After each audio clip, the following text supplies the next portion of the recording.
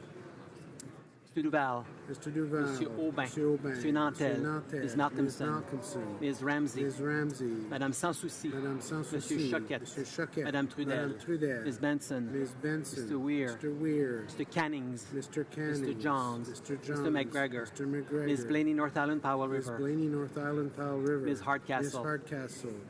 Monsieur Barcelo-Duval. Monsieur Barcelo-Duval. Monsieur Plamondon. Monsieur Plamondon. Monsieur Marcil. Monsieur Marcil. Madame Posé. Madame Monsieur Posé. Fortin. Monsieur Monsieur Thériault. Monsieur Thériault. Monsieur Beaulieu. Monsieur Beaulieu. Madame Gill. Madame Gill. Monsieur Boudria. Monsieur Boudria. Ms. May Saanich Gulf Islands. Ms. May Saanich Gulf Islands. Ceux qui s'opposent à la motion veuillent bien se lever.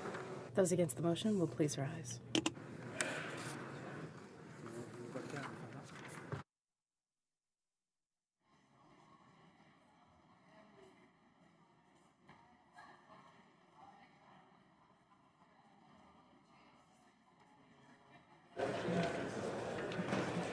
Yeas pour 272, 272. Nays contre, 0, aucun. Je déclare la motion adoptée. I declare the motion carried. For Nanaimo, Ladysmith.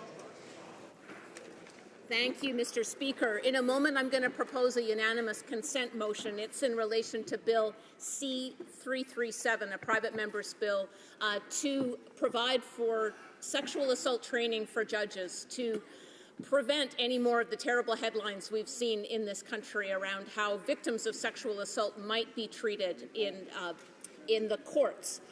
The amendments that have been proposed by the Status of Women Committee include training that is informed by the work of the grassroots organizations that protect and serve and navigate these victims of sexual violence through the court system. So, Mr. Speaker, I believe that if you seek it, you will find unanimous consent for the following motion. That, notwithstanding any standing order or usual practice of the House, C-337, an act to amend the Judges Act and the Criminal Code (sexual assault) be deemed concurred in at the report stage and be deemed read a third time and passed. Thank you.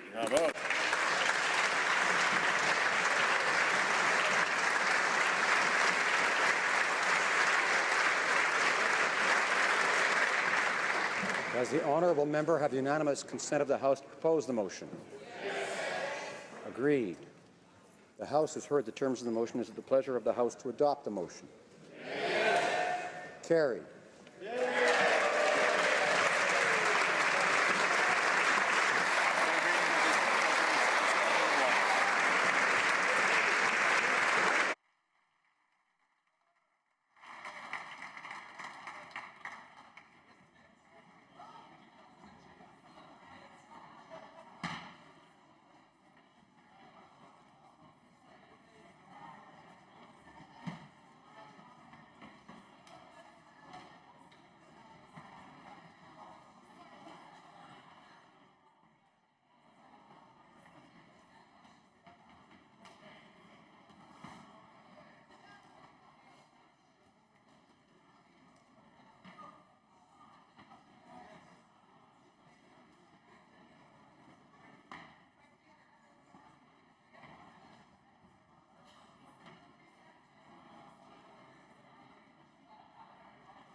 You wouldn't mind that, actually. Presenting petitions. Présentation de pétition. The honourable member for South Okanagan, West Kootenay. Thank you, Mr. Speaker. I rise today to present a petition from young Canadians who point out that Canada has pledged to limit global temperature rise to much less than 2 degrees Celsius, and that government targets are not consistent with that goal, and that announced actions won't even reach these targets, and that these youth want sustainable jobs. So they're asking the House of Commons and the government to eliminate fossil fuel subsidies, implement a stronger carbon price, and redirect funds into renewable energy systems, energy efficiency, low-carbon transportation, and job training. Thank you. The Honourable Member for North Okanagan, Shuswap. Thank you, Mr. Speaker. It gives me great pleasure to rise today to present petition E713. I want to thank Councillor Bob Spears from Vernon, BC for initiating petition E713, calling on the government to eliminate the GST being charged on carbon tax. The petition is very basic. It recognizes that the government is charging 5% GST on carbon taxes, and the petition calls on the government to remove the GST on current and future carbon taxes. Thank you, Mr. Speaker. The Honourable Member for Nanaimo, Ladysmith. I rise to present a petition calling for federal leadership to clean up the coast and take action on abandoned vessels. This would have helped this weekend when volunteers in Cabro Bay on Vancouver Island brought together dozens of volunteers to remove abandoned vessels, but met a shortfall in funding. I look forward to Parliament's support for this, my bill C219, to ask the Coast Guard to take the lead on removal of abandoned vessels and to be the singular responsible agency. And I look forward to Parliament's support for ending the long-standing economic and ecological harm of abandoned vessels and the oil spill risks they pose. Well done. Député de Vimy. The member for Vimy. To rise today to present e-petition 721, signed by 4,066 people from across the country. The petition calls upon the Minister of Transport to restore licensing and remove the ban to operate direct flights from Canada to Beirut, highlighting the underlying economic benefits for both countries should these routes become available. Furthermore, Canada has one of the largest Lebanese diaspora. Thank you, Mr. Speaker. For Renfrew, Nipissing, Pembroke. Mr. Speaker, I'm pleased to present a petition signed by campers who stayed at Blairton Tent and Trailer Park in Havelock, Ontario, a little piece of heaven on Crow Lake, in the riding of Peterborough, Kawartha. The petitioners call upon government to ensure that campgrounds with fewer than 5 full-time, year-round employees continue to be treated and taxed as small businesses. The Honourable Member for Saint-Hyacinthe-Bagot. Thank you, Mr. Speaker. The Phoenix fiasco has been going on for a year and a half. Thousands of workers are still not seeing the light at the end of the tunnel. The nightmare of people who work hard for our public service has not ended. That is why representatives of these workers came to table in my riding office a petition containing hundreds of signatures that indicates that they disagree with spending $4.8 million on bonuses to 340 executive positions at Procurement Canada. They demand that, given the debacle of the system of Phoenix, that performance evaluations should be conducted. This is unreasonable. This nightmare must end for these workers. Thank you, Mr. Speaker. The Honourable Member for Saanich Gulf Islands. I rise to present 2 petitions today. The first is from constituents within Saanich Gulf Islands who are calling on the government to pursue a vision for a national affordable housing strategy as put forward by the Federation of Canadian Municipalities. We have heard a lot recently about affordable housing, but we need to see, and the petitioners are asking for action immediately, particularly to assist in the tax structure to encourage the building of purpose-built rental housing. The second petition, Mr. Speaker, is from almost 1,000 signatories, primarily from the GTA area, but also from Ottawa, calling for the government to speak clearly to the People's Republic of China to end the persecution and the violation of human rights for practitioners of Falun Dafa and Falun Gong. Thank you, Mr. Speaker. The Honourable Member for Davignon-la-Métis-Metapidia. Thank you, Mr. Speaker. I am pleased to present a position on communities that was signed by many residents in my riding of Davignon-Metapidia. They ask that the government reinforce the situation of independent workers and of independent media and to ensure their survival. Some regions are not served by large networks, and independent community television plays a prominent role. I would like to thank all the signatories for having called attention to this matter before the House. Thank you, Mr. Speaker. Langford. Mr. Speaker, I rise today to present several petitions on behalf of bees. Mr. Speaker, the petitioners recognize that the mortality rate for colonies of bees and other pollinators has been rising for the past 3 years, that insects, primarily bees, play a role in the pollination of nearly 70% of flowering plants, and that they contribute more than $2.2 billion to Canada's agricultural economy each year. Therefore, Mr. Speaker, the petitioners call upon the House of Commons to take concrete steps to solve the problem of the high mortality rate amongst bees and other pollinators, to develop a strategy that addresses these factors that are related to bee colony deaths and the destruction and disturbance of habitat. And as a small-scale farmer myself, Mr. Speaker, I'm very happy to rise and present this petition. Thank you. Honourable member for York Simcoe. Commemorative medals have been issued by the Government of Canada on significant occasions in our country's history to recognize the contributions of ordinary Canadians to their communities, contributions that mean so much to so many but too often go unnoticed and unrecognized. A medal was issued for Confederation in 1867, the Diamond Jubilee of Confederation in 1927, the Centennial in 67, and the 125th anniversary of Confederation in 1992. But as part of the Liberal War on History, there will be no medal honoring the country-building contributions of Canadians on this, the 150th anniversary of Confederation. Tradition is being ignored and community-leading Canadians are being forgotten. I have several petitions from Canadians on this subject. The petitioners come from Sydney, Nova Scotia, Nanton, Alberta, Ayers Cliff, Quebec, Surrey, British Columbia, Inverness, Nova Scotia, and Kennebert, Saskatchewan on this occasion, and they all call upon the Government of Canada to respect tradition and recognize deserving Canadians and reverse the decision to cancel the commemorative medal for the 150th anniversary of Confederation. Honourable member for St. Catharines. Thank you, Mr. Speaker.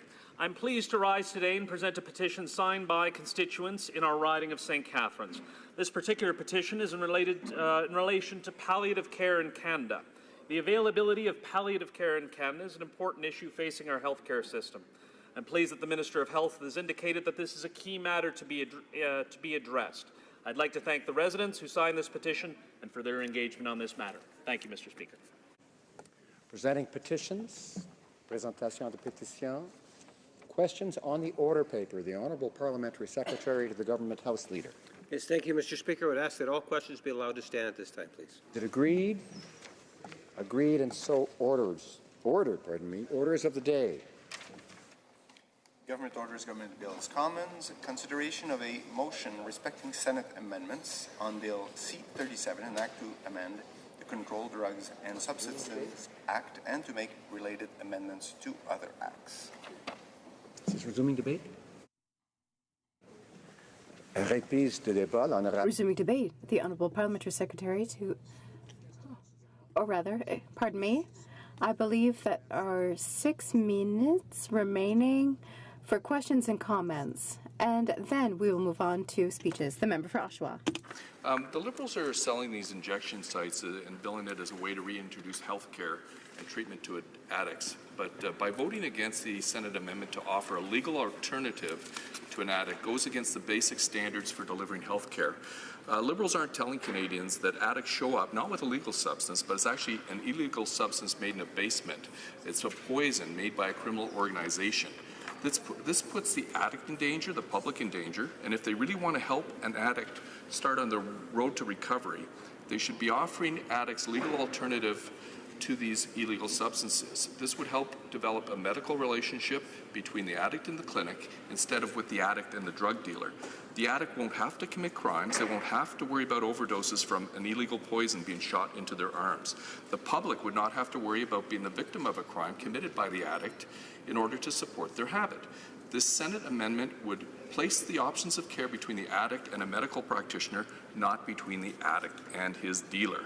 Addicts who present to these clinics, Madam Speaker, are desperate for help, and they should be offered a legal, safer standard of care, not a dangerous, criminally produced poison. So my question to my colleague is, why won't the Liberals offer addicts the same standards of care and legal alternatives as other Canadians who have a treatable condition? The Honourable Parliamentary Secretary. Madam Speaker, this bill is a product of consultation on the ground through the Minister of Justice. It's the result of a cry for help from the community in order to deal with this issue. We feel moving forward we have put together the best package to help people who need help in a manner that it is done quickly, efficiently, meeting medical needs, sensitive to needs of the community. Mr. Speaker, the amendments that we are supporting from the Senate don't impede this goal. The amendments that we're not supporting, Madam Speaker, are ones that do impede this goal, and we feel this falls into that latter category. Questions and comments? Questions et commentaires? The Honourable Parliamentary Secretary to the Government House Leader. Yes, thank you.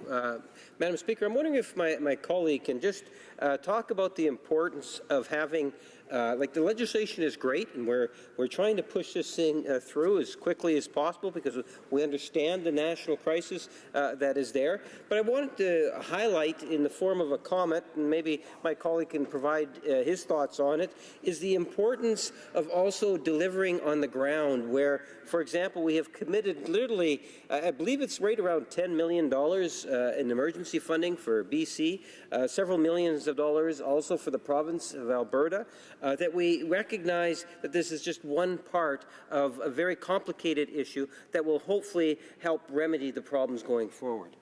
The Honourable Parliamentary Secretary. Madam Speaker, I thank the Honourable Parliamentary Secretary for his question. He's precisely right, Madam Speaker. This is a complex issue requiring collaboration and coordination across a number of different levels of government with healthcare providers. As the Minister of Health made clear in question period today, Madam Speaker, we are going to put the resources where they are needed. We are currently doing that, and this legislation will continue to help us to do that, to solve what is nothing less than a crisis, Madam Speaker. Questions and comments? Questions et commentaires? The Honourable Member for Nanaimo-Cowichan.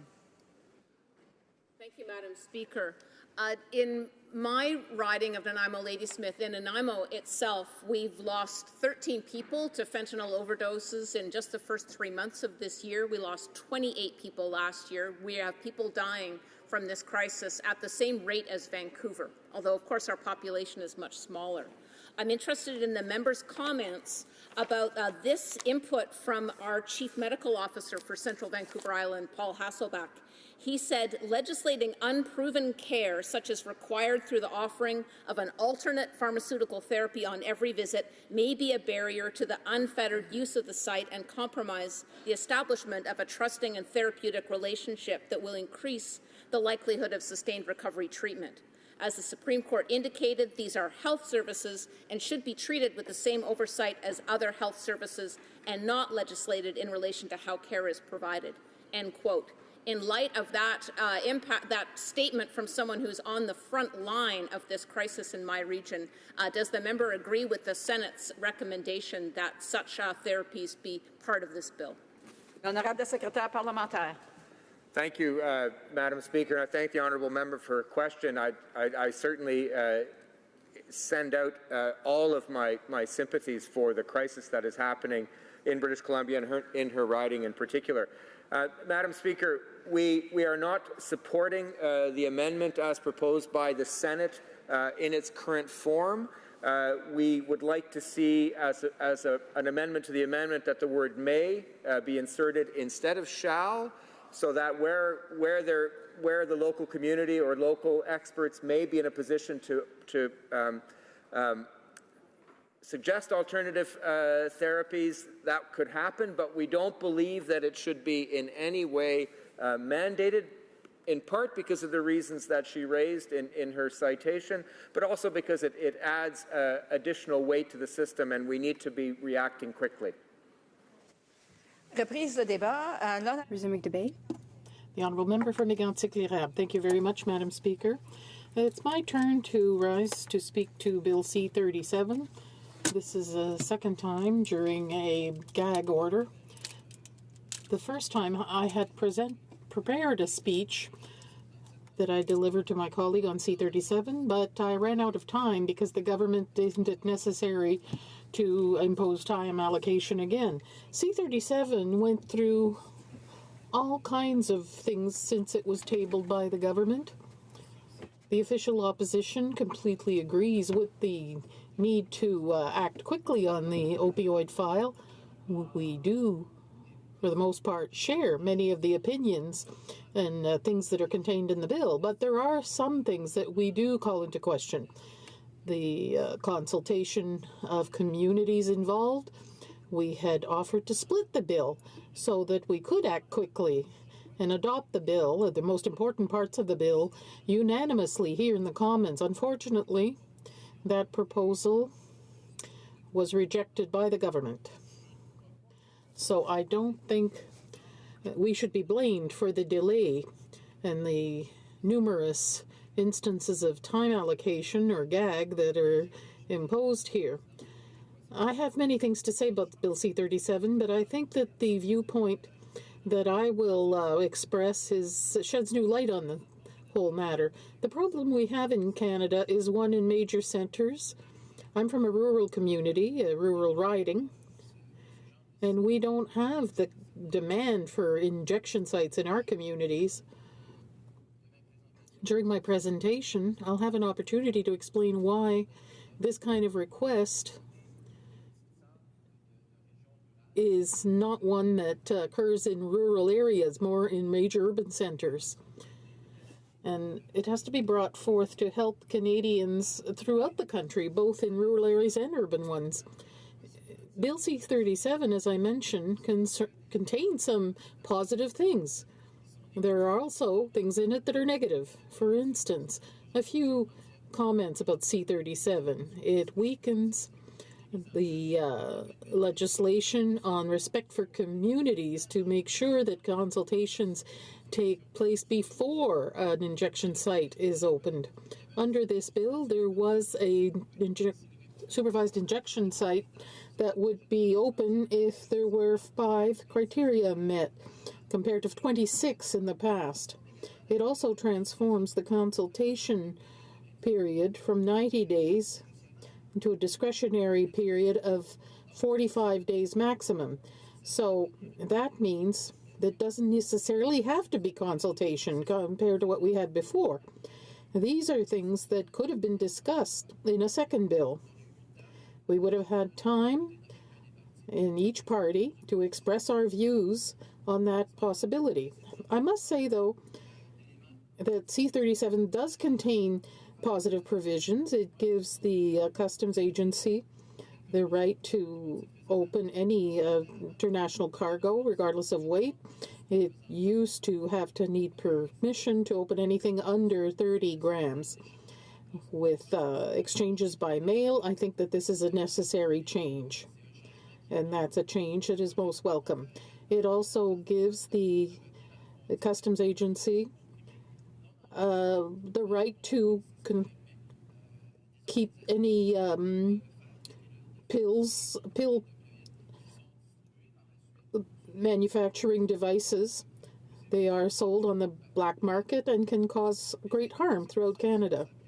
Sanctions will now apply to the production, importation, sales, transport of anything to be used for the production of any designated substance, including fentanyl. This is something completely essential. It had to be approved, and that's why we are not calling into question this part of the bill. We think that this is something that must be done indeed and as fast as possible. And it authorized the minister to temporarily add an appendix to the law regarding any substance if he thinks he has reason to believe that it could compromise public health and safety. So the question of public health is of great concern to us. I think that there could have been some way to pass these measures very, very quickly. They could have helped many Canadians in various communities try to find some kind of way out, because we will not solve this problem of fentanyl and people who inject hard drugs overnight, but at least we were on the right track. Now, let's see, what do we have to do with this citizen consultation? On our side, it's quite clear. We oppose any measure that restricts the right of citizens to be consulted for an injection site. Madam Speaker, in this bill, C-37, There's another flagrant deficiency, and the Senate talked about that. There are things missing. There are things missing for prevention. There's no mention of prevention in the bill. There's nothing about rehabilitation of people who unfortunately are addicted to drugs. There's nothing either to raise awareness among communities to authorized drug injection sites. If we do open these supervised injection sites and proceed with these kinds of changes in communities, it's important for the people who live there to be aware of why we're doing this. What are the advantages for the district of having a supervised injection site? What can the positive and negative consequences be? Because there aren't only positive consequences, there will be negative ones too when there is a supervised injection site in certain parts of our cities in Canada. And I think it's important that the people concerned be aware of all those kinds of situations and consequences, both positive and negative. Personally, there's something that affects me a great deal.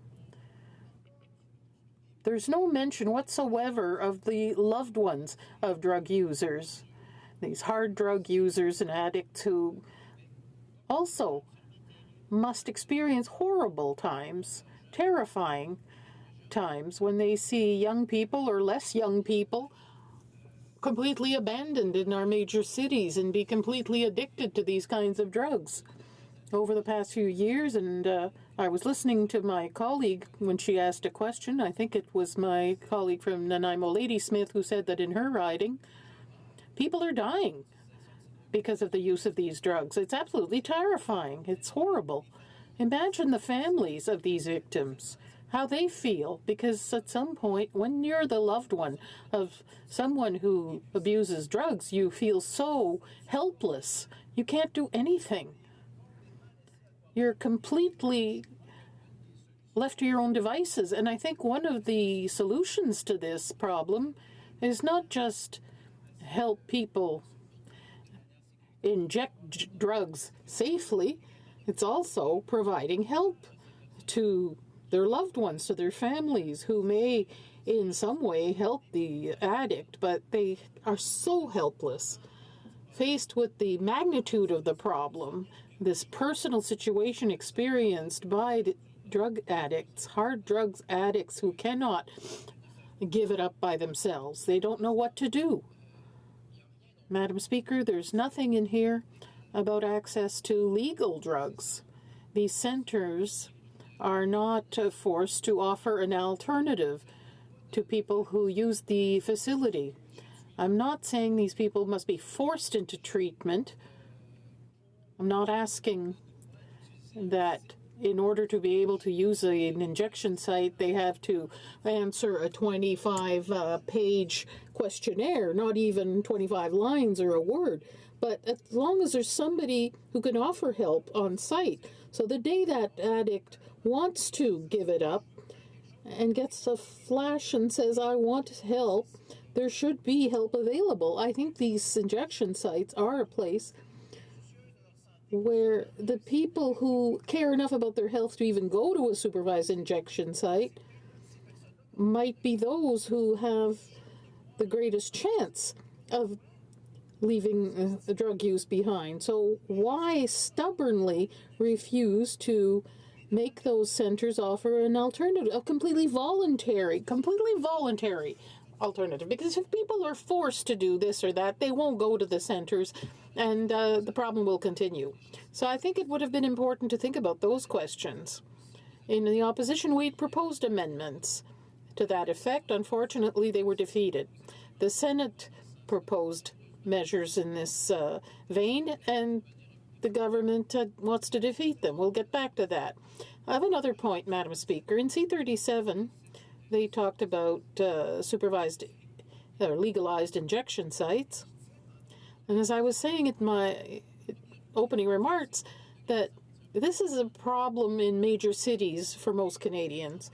We don't feel as concerned when we come from a place like Thetford Mines or a rural region anywhere in Canada, because we don't have that kind of problem in our small communities. However, when you look at where young people are, when they leave a place like Thetford Mines, where do they go? When they're desperate, they have no job, where do they end up and end up more vulnerable? Usually they go to major cities. And the transfer from a rural small town where everybody knows you to a big city is a big change. And that change makes a person vulnerable, makes you vulnerable to all kinds of influences, all kinds of experiences. And if the life you were dreaming of in that major city doesn't turn out to be what you wanted, it's easy to find the answer in drugs, whether it's softer drugs or harder drugs, unfortunately. And then we end up with this huge death rate in the big cities. So it's not just a major city problem. I think that all Canadians, whether you're in a small town like Thetford Mines, a village, I guess my fellow citizens don't want to hear Thetford Mines referred to as a village, but let's say if you're in a small village in the MRC des Appalaches, everyone should feel concerned by this problem. And everyone should feel there's a way to intervene and take action. C-37 is a bill that's timely. It has to be adopted as fast as possible, but we cannot do so while forgetting those who will be directly involved by the establishment of these injection sites. And we can't just throw by the wayside any kind of rehab or help for the people who go to these sites, or the help to give communities that have to live with these drug injection sites. Madam Speaker, the first time I wanted to discuss the opioid problem in C-37, I had gathered information because in Thetford Mines, in the riding of Mégantic-L'Érable, this is not a problem we're confronted with on a concrete daily basis. You don't walk around neighborhoods and find needles all over the place. This is not a drug you find in rural communities, at least not back where I'm from. Last year, I had an opportunity to go to Vancouver for my party's convention, and we mistakenly went through a really tough neighborhood, and we saw hardship. I saw people with my own eyes. I could not understand how one gets to that state and how people could be left there without being able to do anything for them. When you see it, when you're confronted with this reality for the first time, it hurts. As we say, it really hits you. So I looked up things like fentanyl and carfentanil and all the opioids we're talking about to find out what the problems are. For people to understand this properly, I think it's important that people in our ridings be aware of this situation. What is carfentanil? On a website called greenshield.ca, I found 2 or 3 definitions that I'd like to share with members of the House of Commons. Carfentanil aggravates the opioids crisis in Canada. It's a synthetic. There's oxycodone, fentanyl, heroin, but it was a tranquilizer for elephants and cattle. It cannot be administered to humans without danger. Carfentanil is 100 times stronger than fentanyl, 10,000 times stronger than morphine, and many more times than that powerful than heroin. That's what the mafia puts in the drugs it sells to the most vulnerable, the poorest in our society, to make them even more dependent to their drugs, to make sure they sell even more of it. The rate of overdose is very high. You can have a dose of carfentanil smaller than a snowflake that can lead to a deadly overdose. Authorities feel that carfentanil has been in Canada for as long as fentanyl, but only recently have there been seizures of these drugs. What police forces are saying is that fentanyl and carfentanil is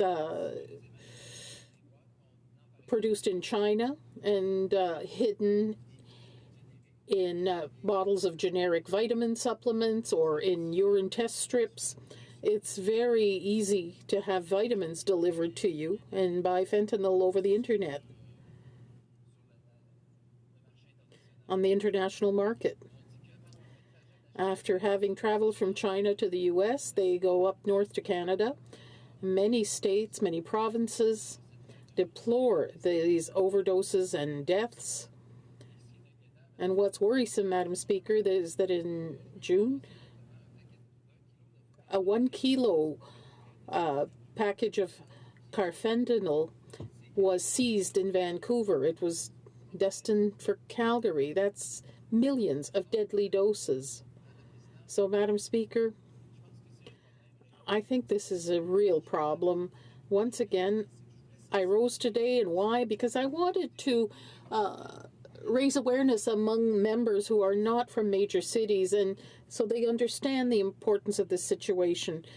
Our young people who leave our towns and villages go to cities. They hope to find something better for their lives, but they're confronted with this situation. They don't always have the tools to face these problems. The problems of fentanyl and carfentanil, according to greenshields.ca, it's easy to get it in on the market. These are drugs that are affordable. These are very powerful drugs. They are so powerful that first responders now wear gloves and masks in order to avoid absorbing even a tiny quantity. So when you hear that, when you hear figures like my colleague just cited, I think you cannot remain insensitive to this and pretend nothing's happening. This is something on which we must take action. This is why C-37 provides some answers. Madam Speaker, I was saying earlier that behind any drug problem, there are people, there are drug users, there are parents, there are brothers and sisters. What are the resources available to help them? In my riding, we have a group called Action Toxicomanie from the MRC of Tabasco-l'Érable and Drummondville.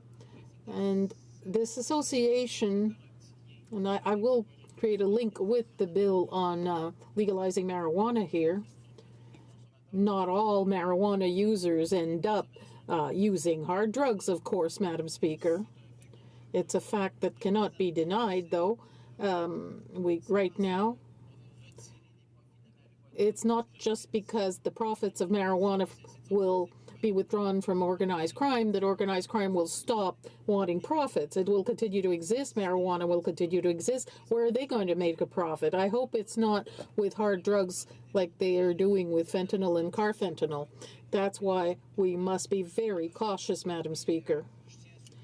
And I want to point out the work of community groups such as Action Toxicomanie in my riding, the work they do to prevent these kinds of problems. Prevention is important. Before you get to supervised injection site, prevention is essential. I have a lot more to say, Madam Speaker, but I want to say that I do support the Senate amendments and the work by my colleague, the member for Ottawa, on carfentanil, so that the public can be consulted and the users of these supervised injection sites can have access to resources and pharmacology in order to avoid these drugs. I think that's essential, and that's why I will support the amendment by my colleague for Oshawa. Comments, questions, et commentaires. The honourable member for Surrey Newton. Thank you, Madam Speaker. I would like to bring to your attention and the House attention that I have read and listened to the statistics that has come from Insight in Vancouver. In 2005, Insight had over 263,000 visits by 6,532 individuals. Since 2003, there have been 2,395 overdoses that were treated by medical staff. Not one of those resulted in a death. Furthermore, there are thousands of referrals made for the medical services every year, and as a result, Insight users are 30% more likely to engage in additional treatment than non-inside users. Madam Speaker, I would like to ask the honourable member that when we have crises, overdose crisis in cities like Surrey, Vancouver, would this member agree that we should do whatever necessary right now and expedite the Bill C-37 to deal with the overdoses crisis that can help those people? L'honorable député de Mégantic-Lérable. The honourable member for Mégantic-Lérable. Madam Speaker, the numbers that my colleague just mentioned are alarming. They are numbers that certainly lead to fear, and I totally agree with my colleague. We have a solution to deal with this, and that would be to accelerate the file, but for whatever reason, that's not happening. We could separate this out so that we could accelerate on this file. I think we could have even had unanimous consent in this House to adopt measures that everyone agrees on. Unfortunately, Madam Speaker, it wasn't possible to do that. And I think that when it comes to withdrawing citizens' right to be consulted, unfortunately, that shouldn't be in conflict with people's rights to have supervised injection sites. I think those are both essential rights, and that's why the government should split this bill into two parts so that we can move forward more quickly while still maintaining citizens' rights to be consulted. Questions and comments? The honourable member for Saskatoon West. Thank you, Madam Speaker.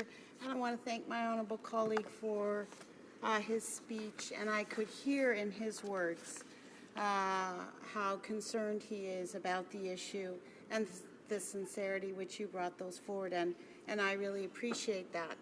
I have a couple of questions where I would like the member to consider, and I think to the amendment in particular, the third amendment to the bill that the Senate was proposing around sort of instructing frontline professionals, medical professionals, on the way they should practice inside safe consumption sites, I think is an overreach. And I think to assume that medical professionals and those people working in safe consumption sites aren't doing everything they can to support that person in front of them, to get them into treatment, and that by somehow the federal government telling them they have to do something is going to help.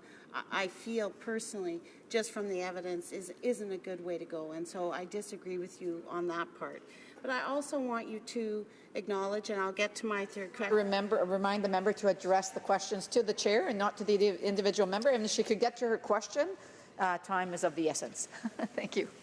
Thank you, Madam Chair. And through you, Madam Chair, I would like to ask my honourable member that the honourable member spoke about the need for additional addiction services and treatment services. That's a big issue here. And we are trying to play catch-up from the previous government who cut those services. And I'm wondering if the member will join with me to ask this government to begin to invest back into addiction services and to make up for what we have lost from years of non-funding. Thank you, Madam.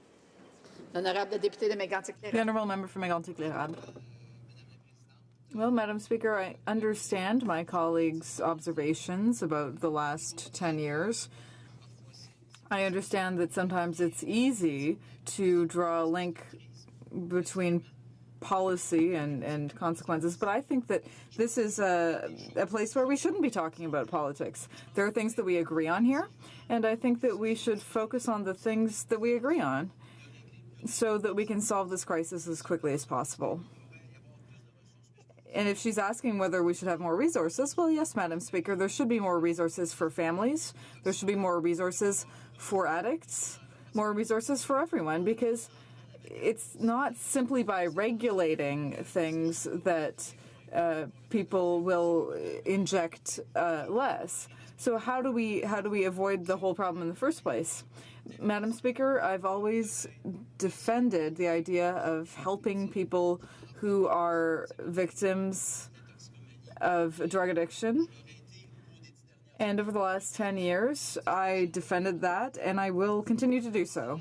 The Honourable Parliamentary Secretary to the Minister of Health. I have a fairly simple question for the member across the way, and in passing, I thank him for his speech. Does he think that the previous government's approach over the last 10 years was helpful? There was this whole question of harm reduction. In other words, ensuring that you have to reduce the stigma associated with drug addiction and you have to treat people with the dignity that they deserve. Would he agree with me that we wouldn't be dealing with C-37 today if the previous government had simply accepted the criteria for safe injection sites? Because now, with this new legislation, we will be able to open safe injection sites more quickly, because we know that the science says that safe injection sites save lives. There's never been a single death there. It helps prevent overdoses, and I think it's the right path. So does my colleague agree with me that not using a harm reduction approach was a bad choice? The honourable member. Well, no, Madam Speaker. No, it wasn't a mistake, and I don't want to get into that debate right now. I think that's it. Questions and comments? Questions et commentaires. The honourable member for St. Albert, Edmonton. Thank you, Madam Speaker. You know, during this debate about Bill 37, we hear a lot about harm reduction, but we hear very little about treatment. Indeed, in Bill C-37, there was only one mention of treatment. We have some very good amendments brought forward by the Senate that would focus on treatment, amendments that this government opposes. I was wondering if the honourable member could comment on why this government would emphasize so much on harm reduction but not on treatment. The honourable member for Mégantic-L'Érable. Madam Speaker, how can someone oppose a motion like this one? Says that whoever provides whoever supervises the safe injection site should provide pharmacological options. Well, Madam Speaker, how could anyone be against such an amendment? It's so simple, and it simply gives people alternatives. It gives people an alternative to getting these drugs, and we all agree that they need substances to continue to live, but unfortunately this government is turning down this amendment for the second time. And I don't understand. I don't understand how a government that boasts of being so close to the people could not agree on such a simple amendment. For a brief question, the honourable member for Oshawa. Thank you very much, Madam Speaker. Great speech by my colleague. This government prides itself, they say they're doing all kinds of consultations. But what's quite interesting when you're looking at injection sites, they seem not wanting to do that. Even with Canada Post, a government organization, they'll ask municipalities, where do you want these placed? They have an ombudsman if there's a problem in the community and people want to get back and make improvements. But with this bill, there's absolutely nothing. Why does he think that the Liberals do not want to consult and not want to have committees that are able to give them advice on how that's working in their community? Because, Madam Speaker, we heard in committee, only if these sites have local support are they actually even effective. Brief and réponse bref. A brief answer from the member for Mégantic-L'Érable. I'll be very brief, Madam Speaker. I don't understand why the government is trying to impose something on people when, in fact, if they were consulted and had things explained to them, they would probably support such an injection site. The Honourable Parliamentary Secretary to the Government House Leader. Yes, thank you, Madam Speaker. And this is indeed a very serious issue that we're debating today. And I'd like to maybe bring it to it in a few different perspectives. If I may, Madam Speaker, first off, just to compliment our first responders. There are so many individuals that are involved in combating this issue, and I want to pay a special tribute to those first responders, in particular, whether they're paramedics, ambulance services, firemen and women, our police or law enforcement agencies. These are individuals that are often called into a scene and they never know what it is that they're walking into. And there are some fairly horrific circumstances that they will find themselves catapulted into. And they do such an admirable job at saving lives, at making a difference. And I think it's important as legislators that we acknowledge just the tremendous effort that our first responders are putting into this. They are indeed on the front line, Madam Speaker, and I pointed out just some of them. We could go into our hospitals and our emergency rooms. We can talk about those social workers, other individuals that have really carried the ball and operated on the front lines in trying to deal with this crisis situation. And that's what it is. Canada is in a national crisis health situation today. It's profoundly happening in communities throughout our country. You know, we listen to a good number of members talk about how serious and how large the crisis is, and we hear a lot about British Columbia. We hear a lot about the province of Alberta. But we need to recognize that it is, in fact, in all regions where we actually have individuals accidentally dying as a direct result of overdose. And this is something in which I believe that all members of this House recognize, and we all want to be able to contribute in different ways. I know for some members of Parliament, it's more of an issue because of the magnitude within their constituencies, while others are still concerned because they understand the magnitude of the issue on a nationwide basis. If you try to think of it in terms of the province of Ontario, for example, on average, over 2 people a day are dying because of accidental overdose of fentanyl or opioids, Madam Speaker. That is tragic, but that's not the greatest percentage, as has been pointed out in the province of British Columbia, which is probably the province that has been hit the hardest, Madam Speaker. We take a look at my own province of Manitoba. I can recall it wasn't that long ago when we had a situation in a community in which I represented where there was 3 people that were found at one place where they had an accidental overdose, Madam Speaker. This issue is affecting not only pockets of inner cities, of large cities, it is taking place in our communities, both urban and rural, Madam Speaker.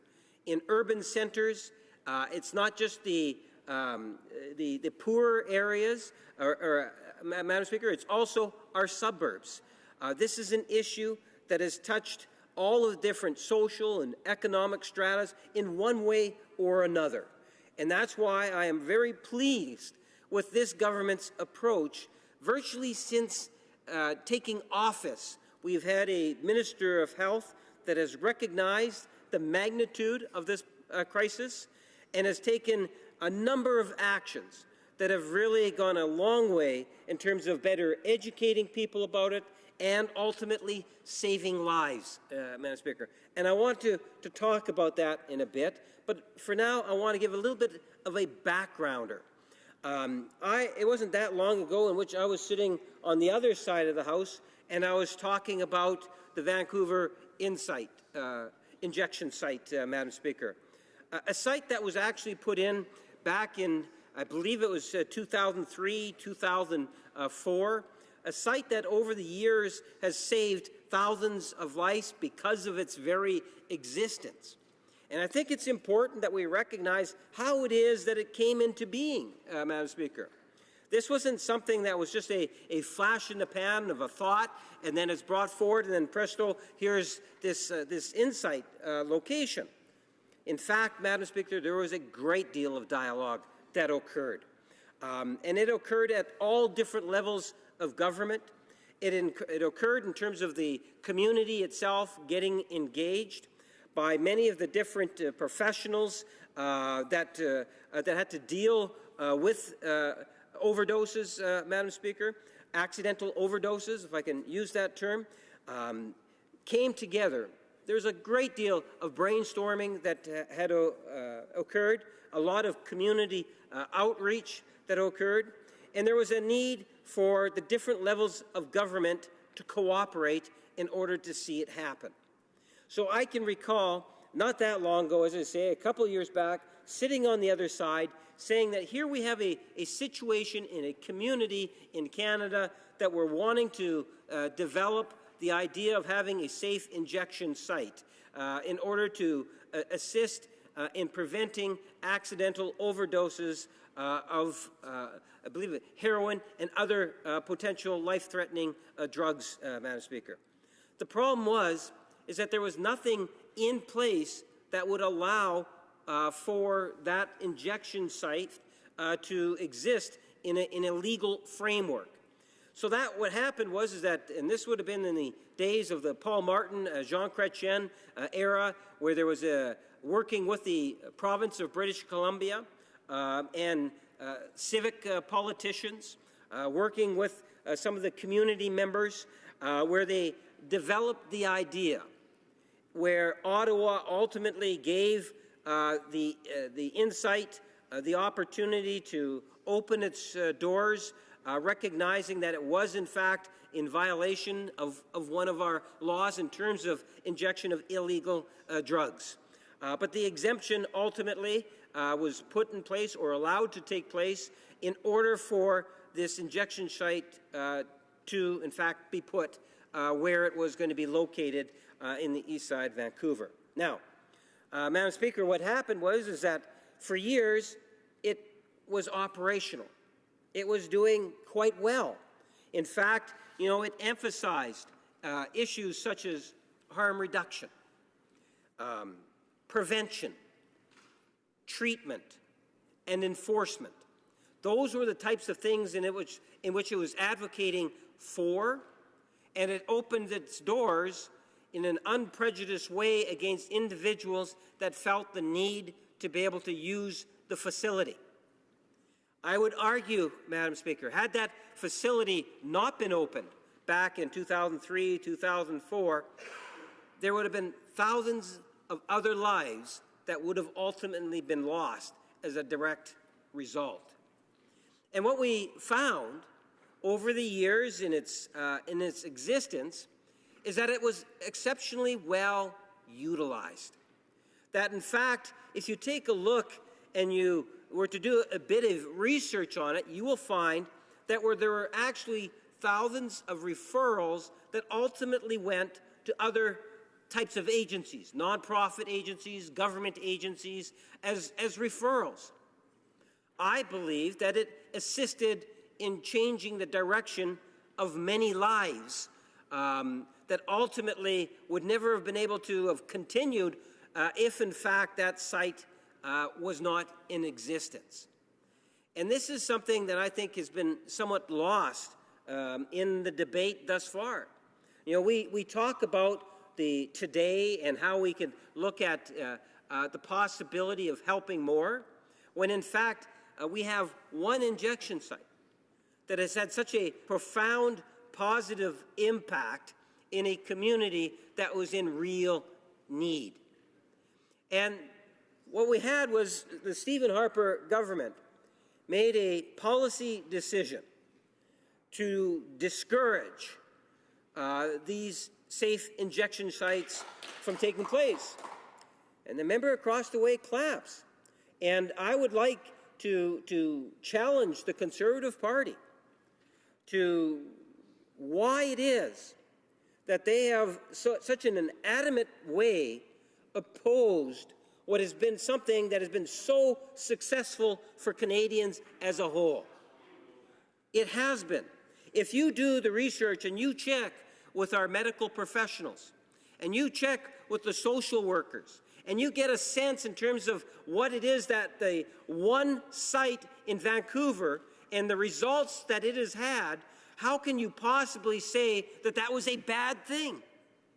Not only has it been saving lives, it's also redirected lives, Madam Speaker. And that's not to mention, in terms of, in many ways, how it has actually helped the communities in which it's actually located in, Madam Speaker. There are many positive things that the Conservative Party seems to want to look over or turn a blind eye to, Mr. Speaker, or Madam Speaker. And I find that that's unfortunate. And back when we were in opposition, when the Conservatives were making it more and more difficult to be able to even give any consideration to any new sites being located anywhere else in Canada by bringing in legislation, you will recall, Madam Speaker, you were in opposition when I was in opposition and the debates that took place there in second reading. And yes, the government did have to bring in time allocation back then, and the debates that took place in committee. But it was interesting when it got to the committee, you listened to the type of reports that were being presented, and you get a very clear indication in terms of why this is of such great value to our communities by moving forward, not backwards on the issue.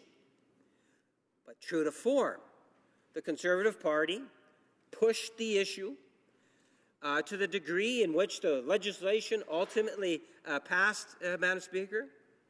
And then there should be no surprise that after the election has taken place, what I would suggest to you was a pilot project of sorts in the province of British Columbia in Vancouver with Insight, which has demonstrated to be a huge success. Now we have legislation before us that will enable other communities where it has been deemed necessary to be able to establish these similar sites, Madam Speaker. The Conservatives, on the other hand, are preaching fear. They're trying to say, oh, wow, you know, what we're really proposing to do is to have all these injection sites scattered throughout our country in all the different regions and communities and so forth, that there's going to be a flood of these injection sites.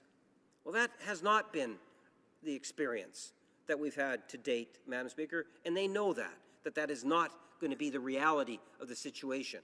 But let there be no doubt, with this legislation, we will enable communities such as Montreal and others that believe that their communities would benefit by having a safe injection site, that they will actually have that opportunity to do so. The Conservatives like to say, well, it should be community-based, community-driven.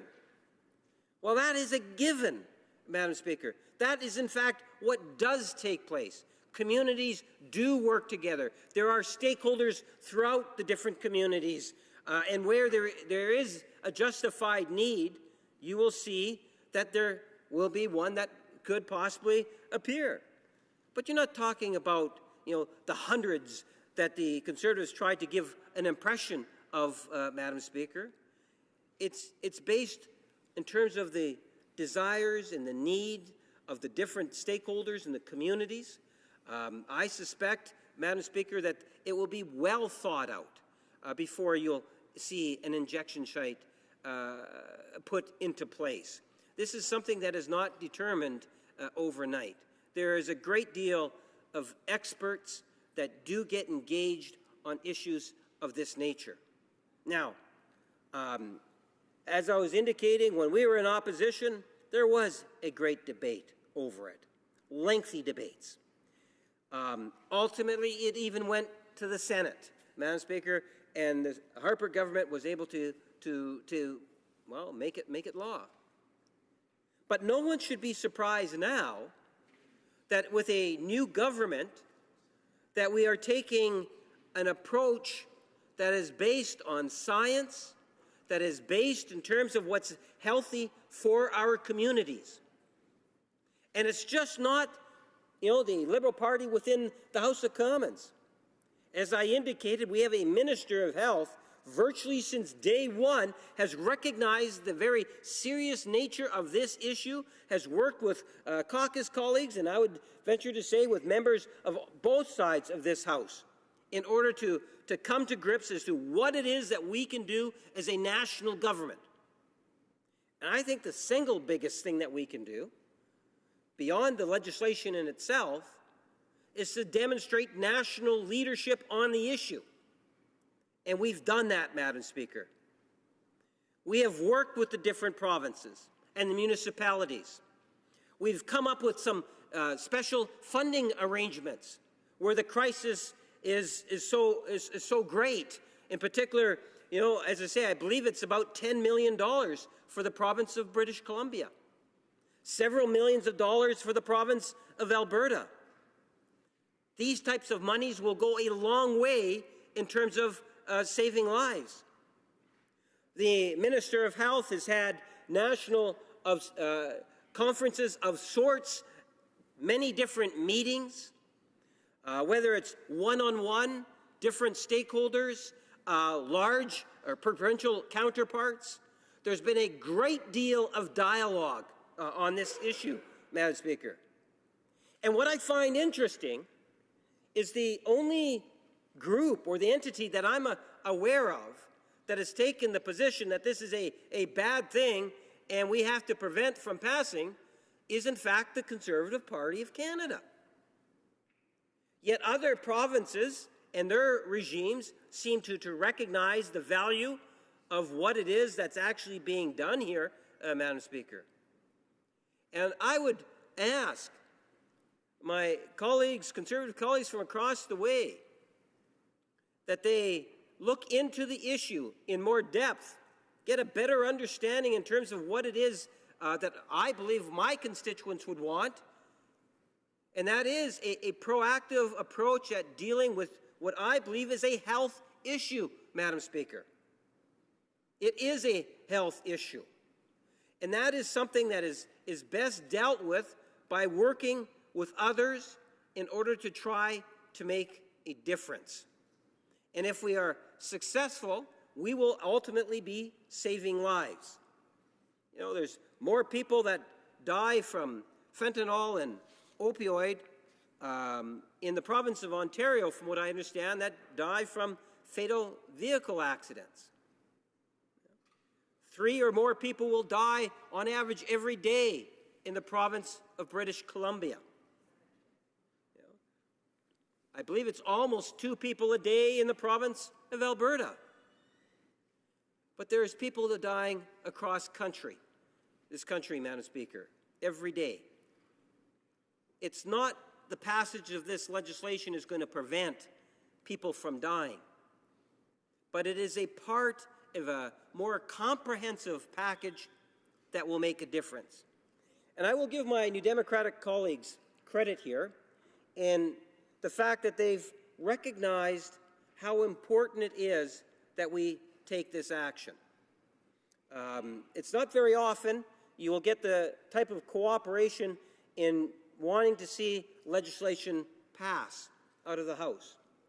But we saw that, I believe it was in 3rd reading, possibly even 2nd reading when it was in the House the first time round, and we're seeing it again today, Madam Speaker. And I believe also the leader of the Green Party has recognized the importance of this issue. Madam Speaker, I do believe that in reflecting on the community in which I represent, that it's not good enough just to close your eyes out of fear of taking an action is good enough. That we can, in fact, do better at fighting the drug abuse that's in our country and in our communities, and no community is exempt from drug abuse. And if there's initiatives that we can take that will make a difference, save lives, put people possibly on another course, I think that we should be bold enough to take those actions, and I would ask all members to get behind and support Bill C-37, send it back to Senate, and make this the law of Canada. Thank you, Madam Speaker. Questions and comments? Questions et commentaires. The honourable member for St. Albert, Edmonton.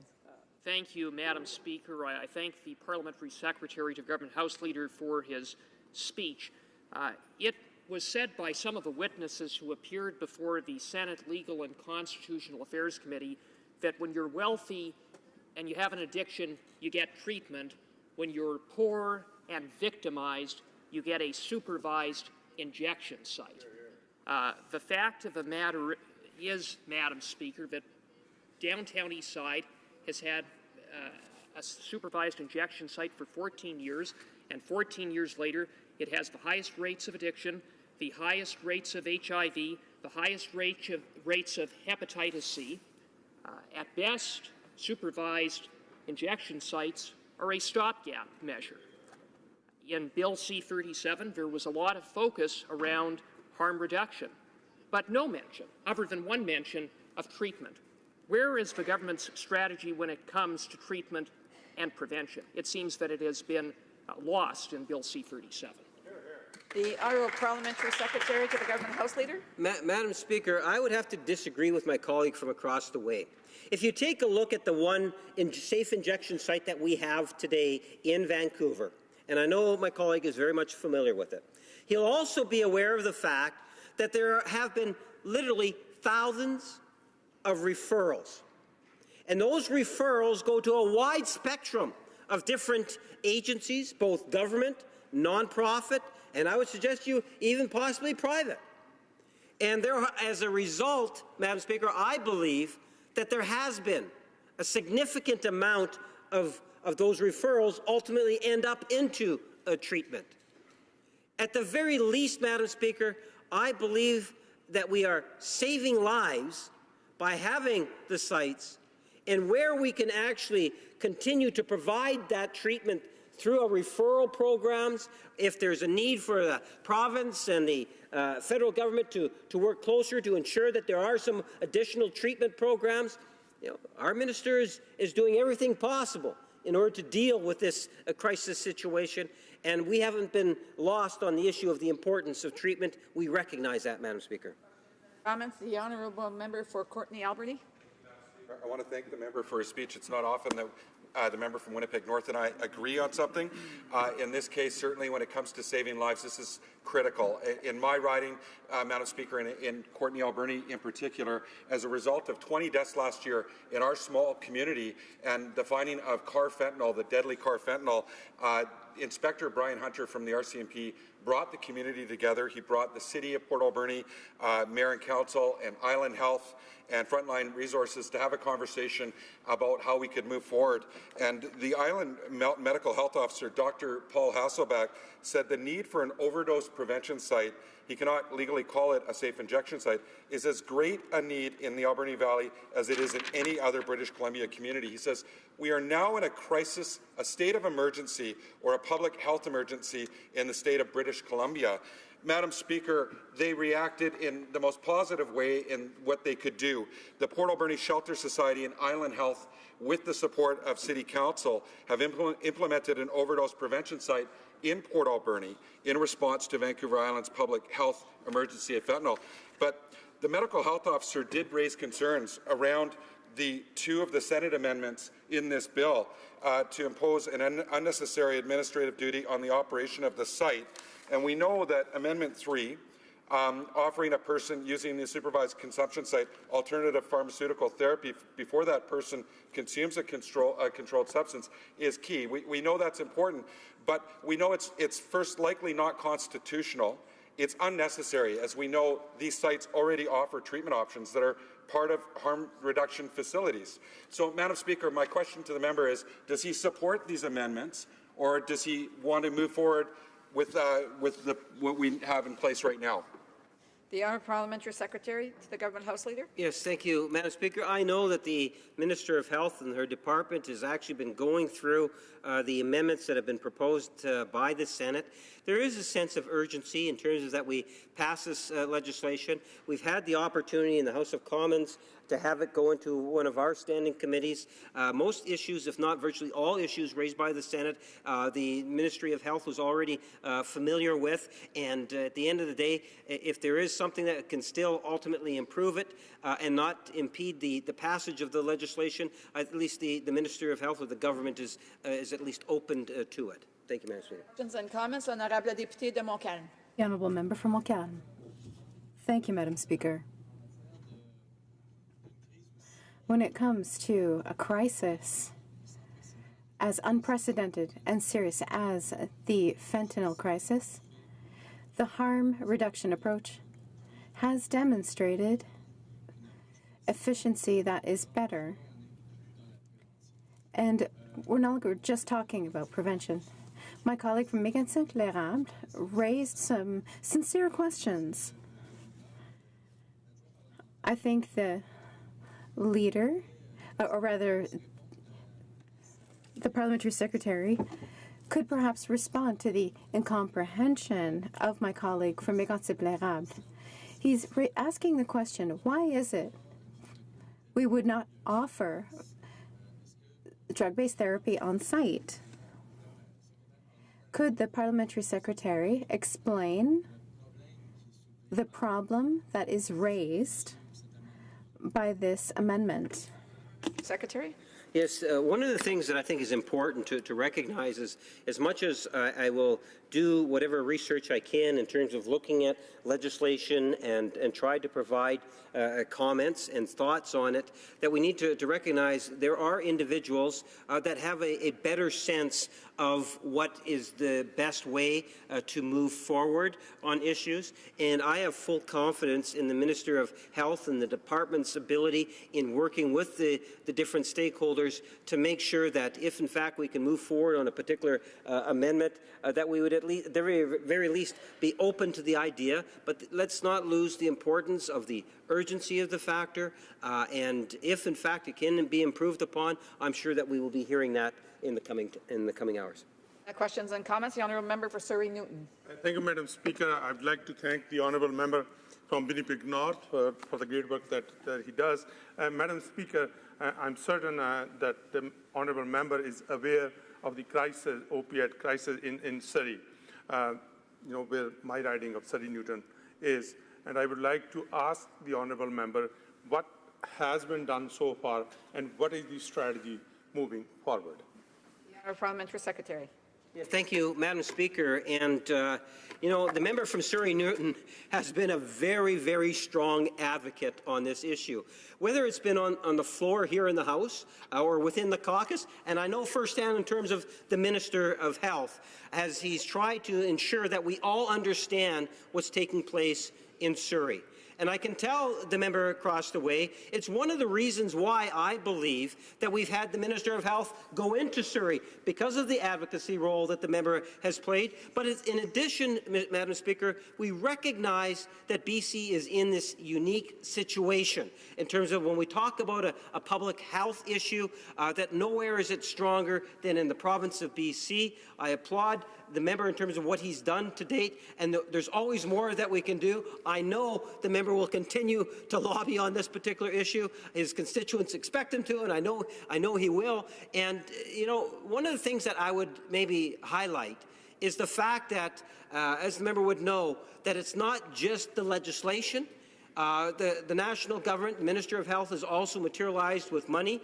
The members talked to first responders. We need to continue to work with the people at the ground level and the different levels of government in order to combat this issue, which will help his community in Surrey, but also Canada as a whole. Thank you, Madam Speaker. And for a brief question, the honourable member for Kitchener-Conestoga. Thank you, Madam Speaker. Madam Speaker, I was listening intently to my colleague across the way describing the so-called safe injection site in Vancouver, and he used terms like huge success. Madam Speaker, I don't see how anyone could call that a huge success. But my question, Madam Speaker, is why would the government refuse the amendment that dealt with the formation of citizen advisory committees to when they're looking at possibly locating a site within their community, and yet insist on more and more consultation to place public community mailboxes? Madam Speaker, they seem to have their values completely upside down in that regard. Thank you. Very brief answer from the parliamentary secretary.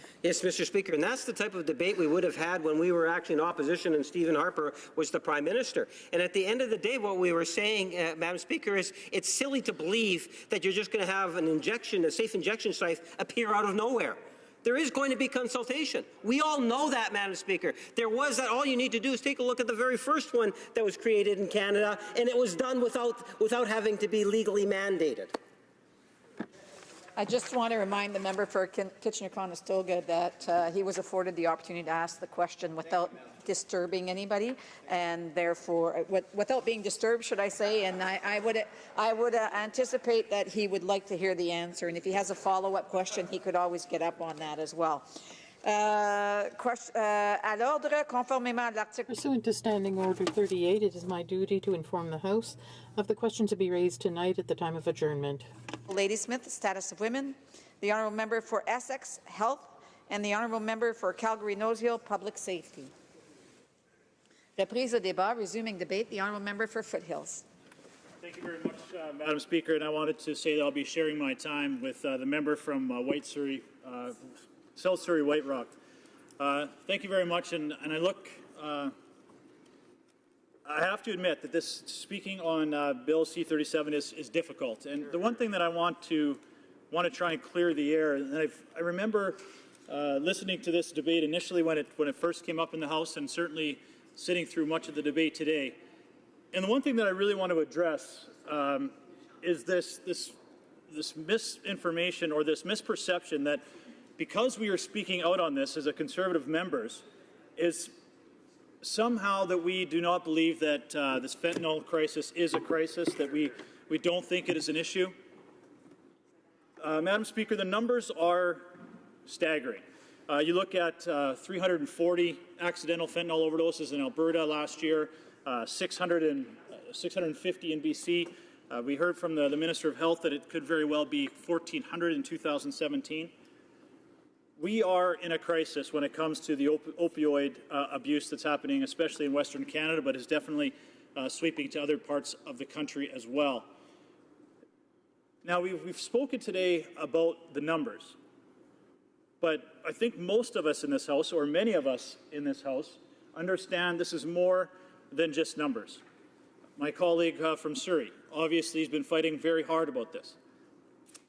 I can tell you that this is something that has hit very close to my home.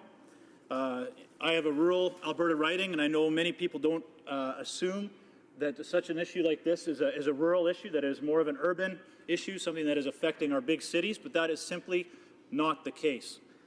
Unfortunately, I have attended a couple of funerals over the last few months of friends, acquaintances who have died of fentanyl overdoses, and these are in our small rural Alberta communities.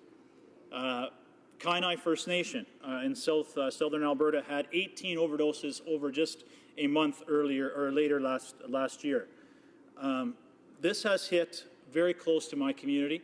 Unfortunately, my family and our friends have been impacted by the fentanyl crisis. So, unfortunately, some of the members opposite have gotten up today and have put this out there that because we are speaking out about this and raising some concerns with Bill C-37, that somehow we are cold-hearted and not understanding the impact that this fentanyl crisis is having on Canadians. And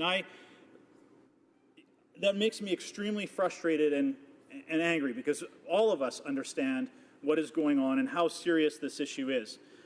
And we are fighting as hard as we possibly can as parliamentarians, as we should, to make sure that we are doing the best for Canadians. And our communities across Canada are looking towards us as parliamentarians to stand up and do something about this. And we are doing that. But we can't just do that without also being the voice for our communities.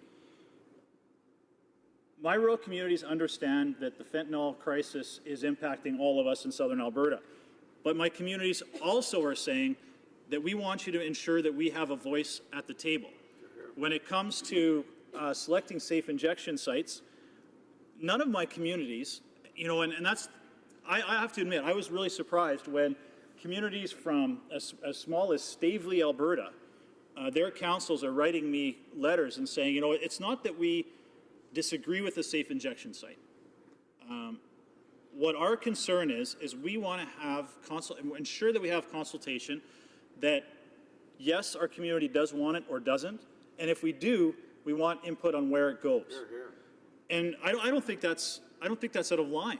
I think our municipalities and our governments who are closest to the issue are the ones who understand what's going on in their communities much better than the health minister in Ottawa. And no offense to the health minister, I appreciate them taking the effort to get Bill C-37 going, because we have to do something.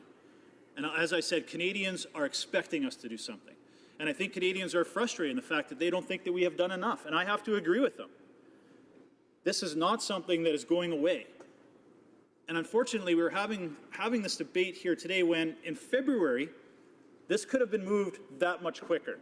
We put a motion on the floor to split this bill in half, that the parts that would empower the CBSA to additional powers to address the trafficking into Canada.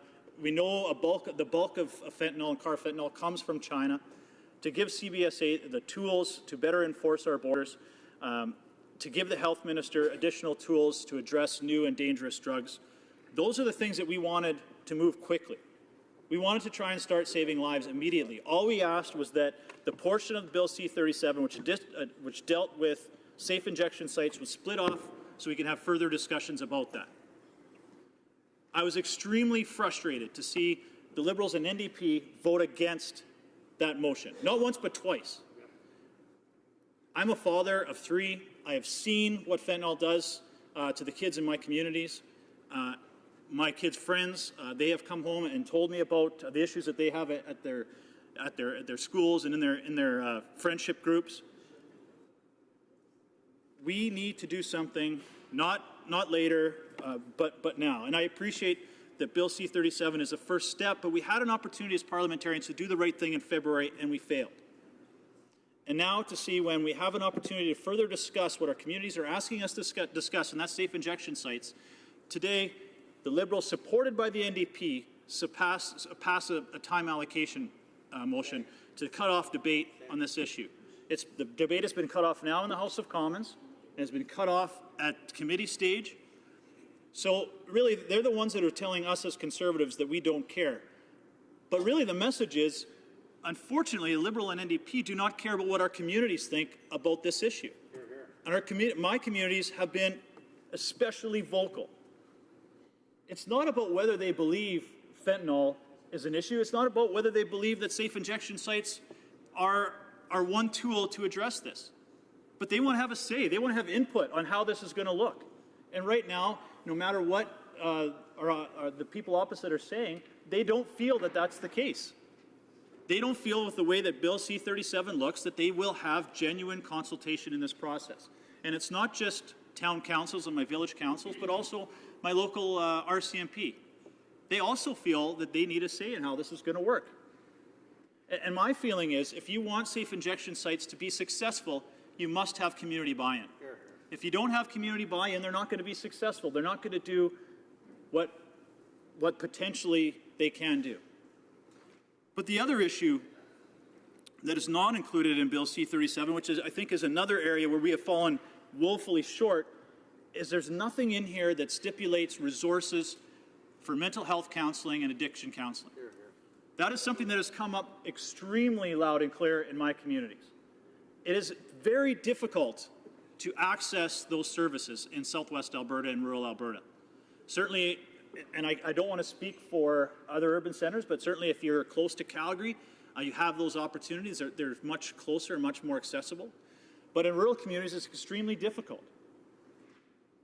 So to me, Bill C-37 is a good first step, but the big focus of this is dealing with the consequences of the fentanyl crisis, where I think our focus has to be on the root cause of the fentanyl crisis. And that is addiction to these opioids. That is the ability of traffickers to get easy access to these drugs. And it is ridiculously easy to buy these drugs. You know, some of my communities are not near any urban center. But many of my rural communities in the southernmost part of Alberta are the ones who are feeling this the most. And they're nowhere near Calgary. So we can't just assume that this is an urban Canada problem. And I'm not saying my colleagues are making that assumption, but I think this is something that we have to be extremely aware of. And that's really my focus of my disappointment, Madam Speaker, is we are arguing about something that we could have addressed months ago and we didn't. This is not partisanship. I can tell you from my own personal experiences. This has nothing to do with political parties. This is about doing the right thing for Canadians. And as I said, they are looking to us here as parliamentarians to do the right thing, to step up and take action on a crisis that is killing our communities. And I don't think we can understate that. And they're looking to us as their elected officials to take action, and I think we have failed them, and I think we need to take more active approach in doing something about the fentanyl crisis. Thank you, Madam Speaker. Questions and comments? Questions et commentaires. The honourable member for Courtenay Alberni. Thank you, Madam Speaker. First, I want to commend my colleague from Foothills for his compassionate speech. I'm also from a rural riding. It's a relief to actually hear a member from the Conservative bench from a rural riding understand and recognize how important this issue is to people in rural communities. We've had over 20 people die in 2016 in the Alberni Valley due to the fentanyl and opioid crisis, and this member has been touched by it. Everybody in our community has been touched by it. Madam Speaker, he talked about the difficulty to access mental health and addiction resources, and I agree with him. We need to do more. But I do want to ask the member, because I know we all care, and I know he cares, and he expressed that. But he rightly points out that there is an alarming lack of funding for these services and for detox and addiction services and treatment in Canada. But maybe the member can explain to this House why the Conservative government chose to slash Health Canada's budget for addiction treatment by 15%. I'm a member for Foothills. I'm not sure if that's a backward slap in the face, but you know, I was pretty adamant during my speech. This is not about partisanship. This is not about political parties, and this is not about talking about what was done in the past. This is about doing something now, and this is the whole problem with this process. People in our communities are dying, having some issues, and all we can do is talk about what should have been done, what we could have done, and why did you do that? When we have an opportunity right now to do the right thing, and we're not doing the right thing. I don't want to talk about what could have happened. I want to talk about what we should be doing now to take action on this crisis. And comments, questions et commentaires. The honourable member for Surrey North, Surrey Newton. Thank you, Madam Speaker. I would also like to commend the honourable member from Foothills for the compassionate speech that he made and the care that he has. And when he brings forward that it should be a non-political issue to deal with these crises. And Madam Speaker, I want to tell the honourable member, these crises are more severe in municipalities like where I come from, Surrey, Vancouver. In one night, in 48 hours, we had 60 fentanyl overdoses in one night last July. To deal with those, I have come up with consultations on the ground, and people are asking for a supervised consumption site. And when this bill provides that facility to those that need the most, I would request the honourable member to support the bill and let me move forward to deal with the other issues that he has and he cares, that we can all work together. The honourable member for Foothills. Thank you very much for your question. And honestly, I can't imagine what your communities are going through. You know, certainly we feel it, but not nearly to the extent that your communities do, and I appreciate that. But our discussions with this bill aren't going to stop you from having a safe injection site.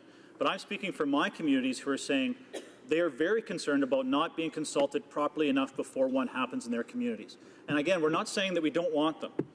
Certainly the feedback I've had from my mayors in Reeves and my police services, my mental health and mental health services, they're not saying we don't want a safe injection site. Some of them are, but some of them are supportive. But what they are trying to say is we want to ensure that in the Bill C-37 that there is some sort of element or piece of that legislation that guarantees us some fulsome consultation that ensures that the stakeholders and those concerned in those communities will have their voices heard.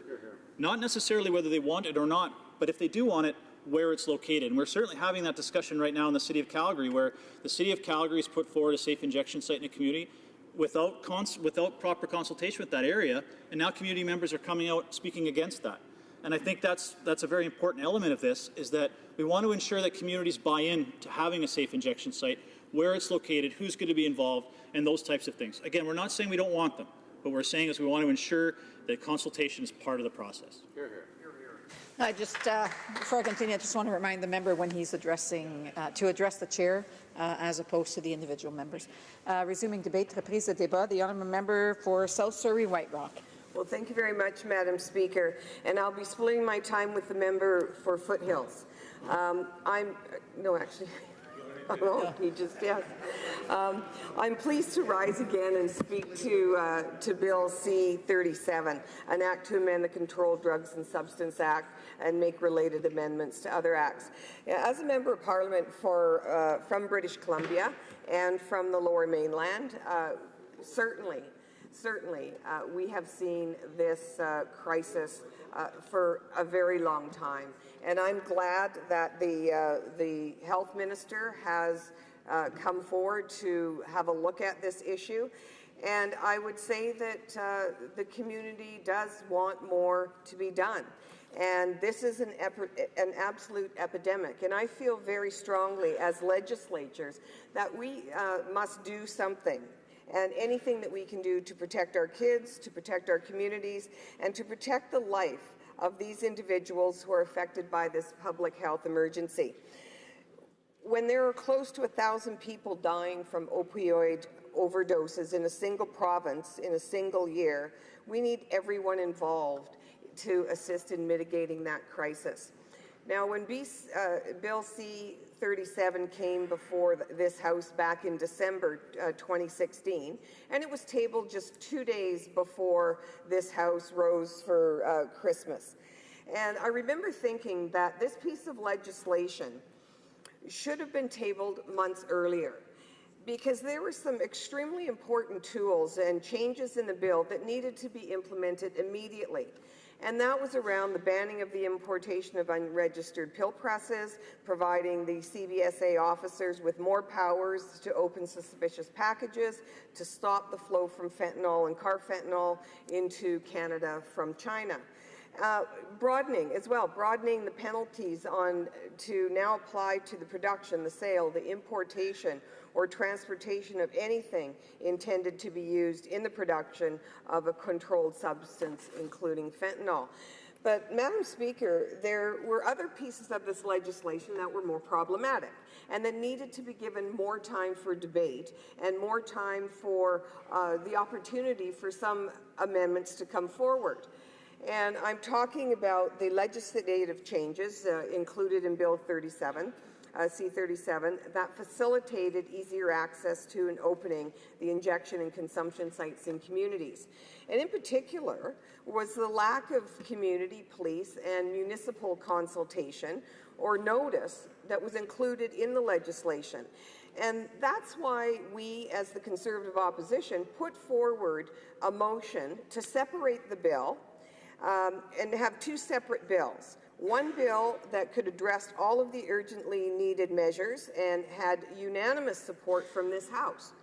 And another bill that would allow parliamentarians and Canadians to have a bit more time and gather data, have a look at our communities, what do we need to do, and look at the legislation and amendments. But unfortunately, and here's where politics came into play, which was absolutely astonishing, because it was voted down. That motion was voted down. We could have had all of those measures in place right now. We also wanted to hear from some expert witnesses on this issue in committee, and again, the Liberals opted not to hear from any witnesses whatsoever on the legislation and proceed straight through to clause by clause. So again, the Conservative opposition put forward word amendments to the bill, and they were common sense motions. To obtain letters indicating support or opposition from a municipality or from a local police force, that all households within a 2-kilometer radius of a proposed site be notified and given the ability to offer up opinions, whether they're in support or opposition, and information to be provided regarding schools, hospitals, daycares, recreation facilities within that 2-kilometer radius. And a minimum of 40 days, maximum of 90 days, so there's a defined period of time for public input and consultation. Again, All of those amendments were voted down by the Liberal-dominated folks on the Health Committee. So the bill passed and it goes up to the upper chamber where amendments were made, and now the legislation is sent back to this House. We are now in May of 2017. It's been 6 months since the Liberals tabled this legislation, and here we are debating the legislation that could have been passed through the Senate. And what section of the bill did the Senate take issue with? Madam Speaker, the lack of community consultation regarding injection site rule changes. That means that none of the measures that have received unanimous consent from all sides of this House and the Senate have been passed. And I want to highlight the fact that had the Liberals put politics aside earlier this year and voted in favor of splitting the bill, those pieces of legislation that were proposed would be in place now. And CBSA would have the additional powers to stop fentanyl and carfentanil from coming into Canada. And again, the ban on the importation of unregulated pill presses. But no, these measures are still not in place, and the importation of pills and powders are taking lives, dozens of lives of Canadians each and every day. But today we're talking about 3 amendments to Bill C-37 made by the Senate, after holding 5 committee meetings and hearing from 22 expert witnesses on this legislation. And the first amendment ensures that this is a minimum community consultation period of 45 days prior to the approval of an injection site. The second one was to set up a citizens advisory committee of 5 to 10 volunteers who would be responsible for advising the approved injection site of any public concerns, including public health and safety. I don't know how this is something that every community would want to support. And this committee would also provide the minister with a yearly update on these matters. And the third amendment directs those working at the site to offer users alternative pharmaceutical therapy before consuming street drugs. Well, I was very pleased to see that these amendments came from the Senate, because clearly it showed that the upper chamber listened to the concerns around the issues and the lack of community consultation regarding the injection sites, and attempted to address some of these concerns yet again. And I'm glad to hear that the Liberal government is supporting the First Amendment from the Senate, because as a former mayor for almost a decade, I can tell you that if you don't consult with the community, if you don't have community buy-in on these very difficult issues, then it is doomed to fail. And there must be a minimum amount of time for consultation, the gathering of information, and for input. I am, however, very disappointed that the Liberals opposed the Second Amendment from the Senate. And we have to look at the community as a whole and support those in need, as well as ensuring that the community has a voice. Now, establishing an advisory committee such as the proposed one by the Senate would ensure that the community is engaged in an ongoing way, that they have voice to their concerns, support any developing issues, and whether the site is actually working in that particular area of the community or not. And it's not clear why Liberals are so against giving communities a voice that would no doubt be very significant in any community, whether it's a large community or a small community. And, you know, for the Third Amendment, Madam Speaker, the Liberals' position I find somewhat baffling, because any injection or consumption site absolutely must have and offer an alternative to those who are using their services. Again, it's helping the individual. But for the Liberal government to change the wording in this amendment, and you know, it's got to be about saving lives. And these amendments will save lives. It will help the communities come together, because it is all of our issue. And the motion put forward by the member of Oshawa to accept these amendments and pass legislation that really could have assisted that we're talking about. But again, the Liberals are continuing to refuse to allow communities a voice. And, you know, thousands of Canadians have died from opiate overdoses. The families are affected, the schools, the friends, the children, the first responders, the community at large. And when I look at the list of people, Delta, a mother lost her 2 children within 20 minutes of each other, both in their 20s. Jordan was 21, Ryan was 23, Kelsey's 24, David's 21, Danny's 25, Scott's 21, Tyler, 23. You know, these are young kids, and there has to be alternatives, and there has to be a community coming together looking at this in a very holistic way.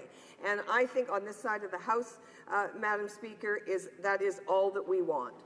And I appreciate having the opportunity to speak to this today. Thank you.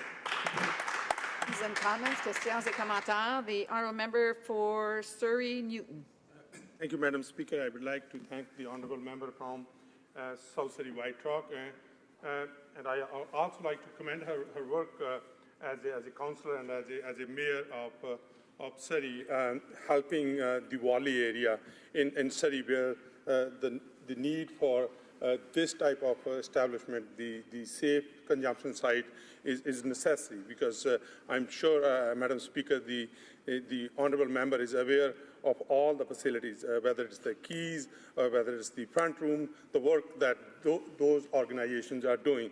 And the honourable member is well aware, because of her background as a mayor and as councillor, that initially when they put the supervised injection site or consumption site, the consultation will take place. And when that takes place, but on the other hand, when we see this as a health issue, on any other health organization, there's no such advisory committee as the Senate is asking for. I would like to ask the member to listen to the Honourable Minister and support the bill amendments as it is, to get Surrey on the right track. Surrey White Rock. Well, thank you very much, Madam Speaker. And with all due respect to my colleague from Surrey Newton, on 2 fronts, it is not just a Surrey Wally issue. There are many of these young kids that have died in South Surrey. In terms of setting up the addiction precinct, where we have detox, we have the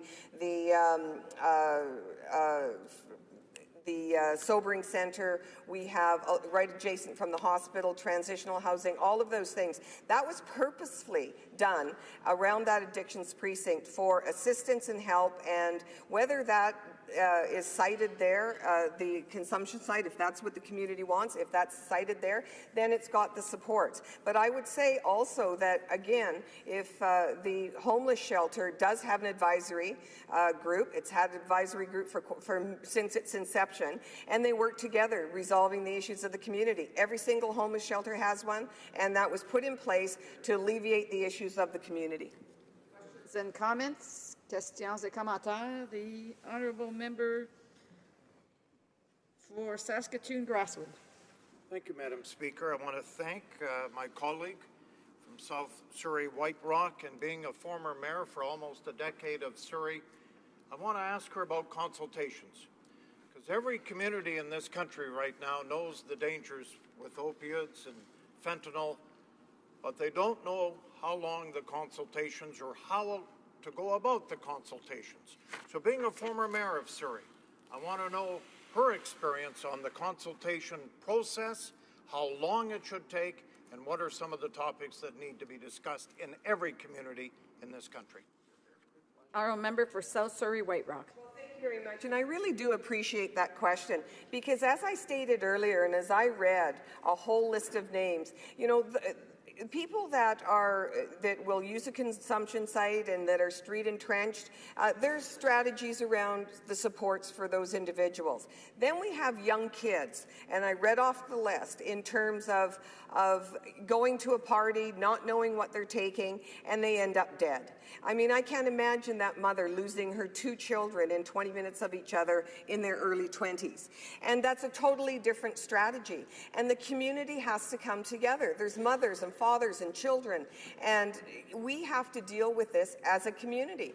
And we have to look at a multifaceted approach, a holistic approach, and it's not just about a consumption site, it's also about treatment, it's also about education, and the Conservatives called on a national strategy to educate parents and young kids as to what exactly is going on. And we have to have those conversations. If you ram stuff into a community, you won't get the buy-in, you won't get the support, and we all have to be part of the solution because it's multifaceted. Resuming debate, reprise de débat, the honourable member for Surrey Newton. Thank you, Madam Speaker. I'm pleased to address the House today with respect to amendments adopted in the Senate to Bill C-37, an act to amend the Controlled Drugs and Substances Act and to make related amendments to other acts. I will take this opportunity to thank the Senate, the House, and their committees for their hard work in studying this bill. Madam Speaker, I will never forget last summer when over one weekend in July, the city of Surrey had more than 60 fentanyl overdoses within 48-hour stretch. This was a wake-up call for residents of Surrey Newton and many across all of Surrey, as it shed light on how bad the opiate addiction crisis had become. Madam Speaker, following that horrible 48-hour stretch, my office called for an immediate emergency summit. The summit was attended by representatives of all three levels of government, including Surrey-based members of parliament and members of legislative assembly, irrespective of their political stripes. We gathered together frontline workers such as Darlene Bauer of Surrey Association of Sustainable Communities, Shane Williams of Lookout Society, and Brenda Locke and Mike Musgrove of Surrey Urban Mission. We had healthcare officials such as Dr. Mark Tyndall, BC Centre for Disease Control, Sabita Pandey, represent the Fraser Health Authority, Clayton Pecknold, Director of the Police Services, represented the law enforcement community, and Tonia Anger for the BC Ministry of Public Safety and Solicitor General. We listened that day to the stories of those that were dealing with this crisis firsthand and every day of the week. We heard about how fentanyl is an opiate narcotic that is prescribed for cancer patients to treat their pain. I learned about how it is 100 times more toxic than morphine and how it was responsible for more than half of the overdoses that occurred in British Columbia in 2015. There is an ongoing crisis of opiate-related overdose deaths and devastating impact this is having on individuals and their families. Canadians are dying from drug overdoses in record numbers, with the majority of those overdoses associated with opiates in a number of provinces, including my own British Columbia. Opiate overdoses are surpassing motor vehicle accidents as a cause of death. It is evident that Canadians across the country are feeling the impact of this crisis. People from all walks of life are affected. Substance use is an extremely complex issue, and effectively responding to it requires a comprehensive, coordinated approach. On that note, this bill was introduced in the House of Commons on December 12, 2016, by the Honourable Minister of Health. It is aligned with one of our government's key priorities, which is protecting the health and safety of Canadians. The legislation is driven by our government's goal of adopting a comprehensive, collaborative, compassionate, and evidence-based approach to drug policy. Bill C-37 would improve our government's ability to support the establishment of supervised consumption sites, a key harm reduction measure, address the illegal supply, production, and distribution of drugs, and reduce the use of controlled substances to the illicit market by improving compliance and enforcement tools. Today, We are here to discuss amendments proposed by the Senate in 3 areas of the bill to address the following issues. The period of time dedicated to public consultation as part of an application for a new supervised consumption site, the creation of Citizen Advisory Committee for Supervised Consumption Sites, and a requirement that users of supervised consumption sites be offered alternate pharmaceutical therapy. All aspects of this bill are important, and we must act to pass Bill C-37 without delay. My comments today will focus on key legislative proposals to modernize the Controlled Drugs and Substances Act through a strengthening of law enforcement and the government ability to monitor, promote, and enforce compliance.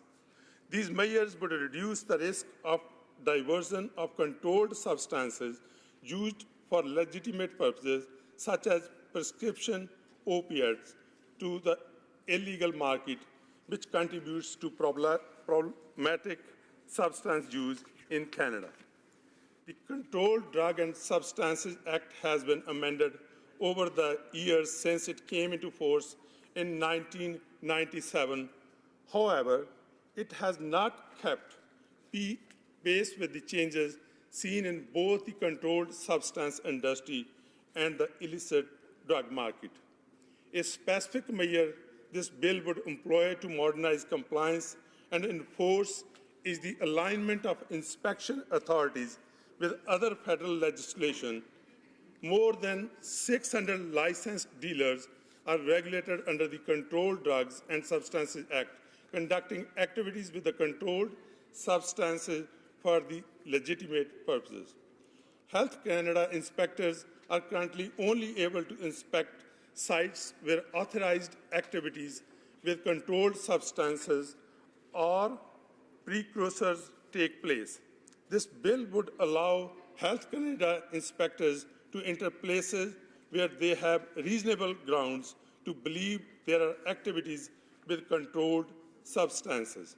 With these new powers, inspectors will also have the power to conduct follow-up visits with establishments whose licenses have been suspended or revoked. These changes would not allow the inspectors to enter private residences without consent of the occupant or a warrant. Cases would continue to be referred to law enforcement officers if Health Canada's inspectors believe illicit activities are taking place. Madam Speaker, Bill C-37 would further improve compliance and enforcement by providing the Minister of Health with the power to compel regulated parties to provide information regarding their activities with controlled substances. This authority could only be used to verify compliance with the Act, to prevent non-compliance, and to address a public health or safety threat. Access to timely information would be great benefit to the decision-making process when responding to the public health or safety risks. This is the approach in other modernized legislation, for example, the Food and the Drugs Act. This bill would also provide the Minister of Health with the ability to establish an administrative monetary penalties scheme as a way of addressing non-compliance with the Controlled Drugs and Substances Act. For example, the department would be in a position to issue fines in cases where regulated parties do not follow required protocol, which would be valuable addition to the tool set at Health Canada's disposal in compliance promotion. These amendments would place the Act in line with other Canadian regulatory frameworks like the Canada Consumer Product Safety Act and the Pest Control Products Act.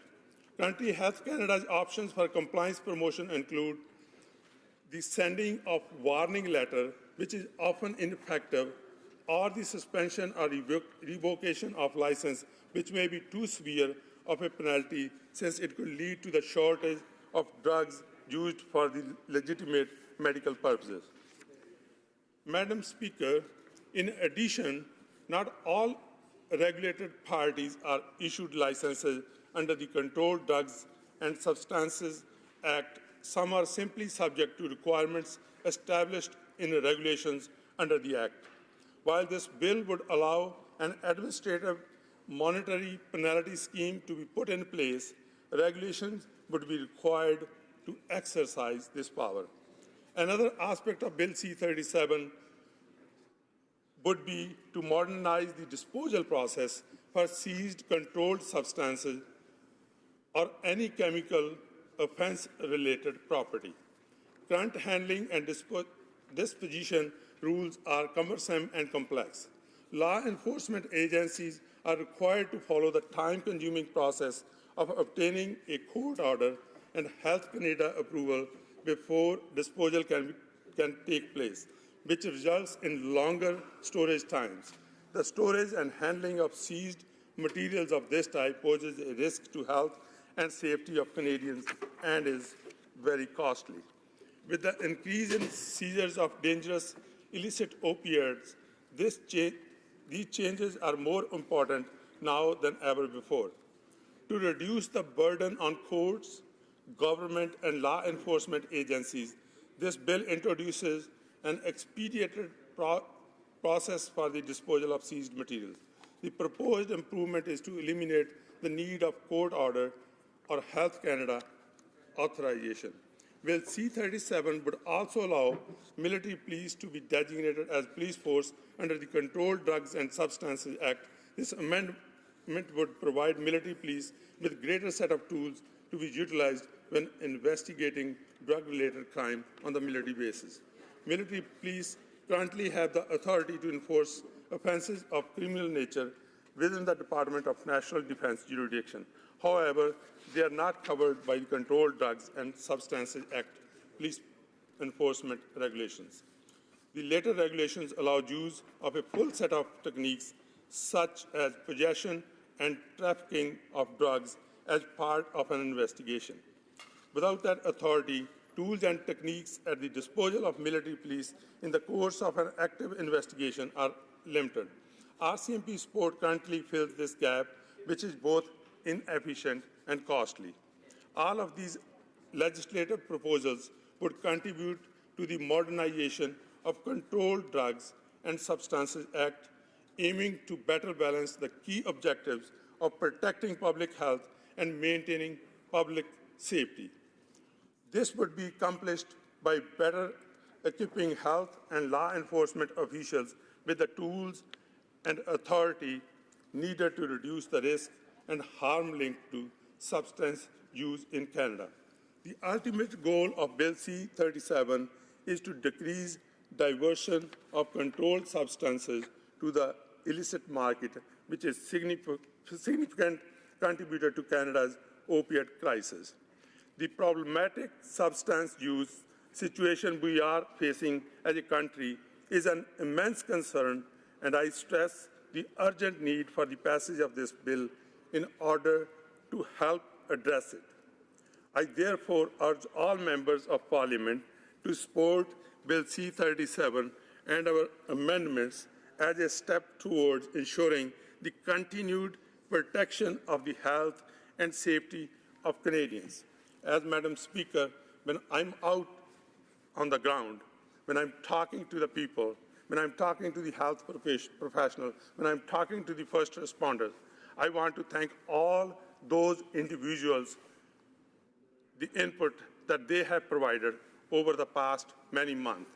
People say that knowledge is power, and my knowledge only comes from the grassroots that have brought this issue to this level where we all feel, parliamentarians, whether they are sitting on this side or on the other side, that opioid crisis is health crisis, and we have to deal with this immediately.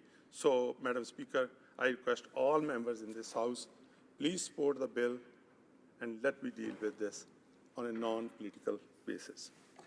Thank you. And comments, questions et commentaires. The honourable member for Regina Louvain.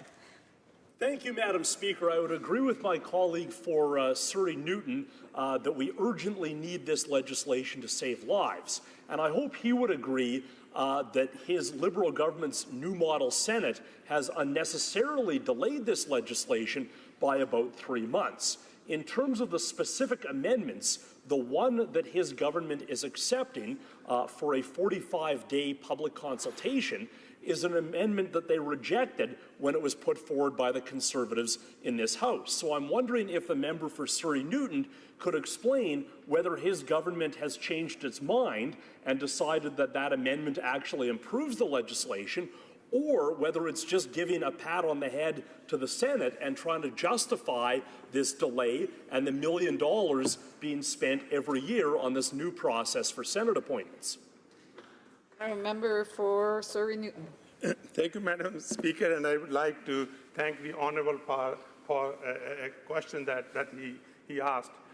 Madam Speaker, this is the beauty of this Prime Minister and this government on this side, because we want to make decisions that are evidence-based, that are based on the consultations, that are based on non-political affiliation, to make sure that we are able to make differences in people's lives that needs the most. And that is why when we see that Minister has taken this step forward, this shows the leadership shown by the Minister of Health, and I would also encourage the member from on the other side to come on board and support the legislation, and let me move forward. Questions and comments? Questions et commentaires. The honourable member for Kitchener-Conestoga. Well, thank you, Madam Speaker. And again, I want to thank my colleague. And I think we all agree that we have to do something about the opioid crisis. And it's unfortunate that the government refused to break this bill into its two component parts. But the most unfortunate part about the current rejection of one of the amendments is that the Minister of Health has rejected the amendment that would allow for citizen advisory committees to be instrumental in deciding where in their community they would be located, and if in fact they are located there. So, Madam Speaker, I'm wondering if my colleague could comment as to why they're so adamant that the community should not have these citizen advisory committees to engage with the people in the community, so that the best decision can be made for that community to actually address the crisis that we're discussing today. Thank you. The honourable member for Surrey Newton. Thank you, Madam Speaker, and I would like to thank the honourable member for raising an issue regarding the creation of a Citizen Advisory Committee for each supervised consumption site. Madam Speaker, the government respectfully disagrees with this amendment because it potentially creates an ongoing burden for the supervised consumption site applicants on the top of consultation that would occur at the time of the application.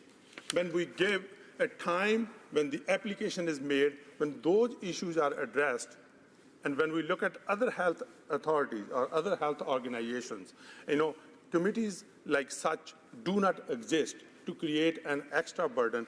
We want to deal with those situation and crisis today, and I would also request the honourable member to come on board and support the bill, and let me move forward. The honourable member for questions and comments. The honourable member for Cowichan, Malahat, Langford. Thank you very much, Madam Speaker, and I thank my colleague from Surrey Newton for his speech. When we look at Bill C-37, it was introduced in the House in December, and here we are in May. So I think questions about the delay of this legislation coming forward are quite legitimate.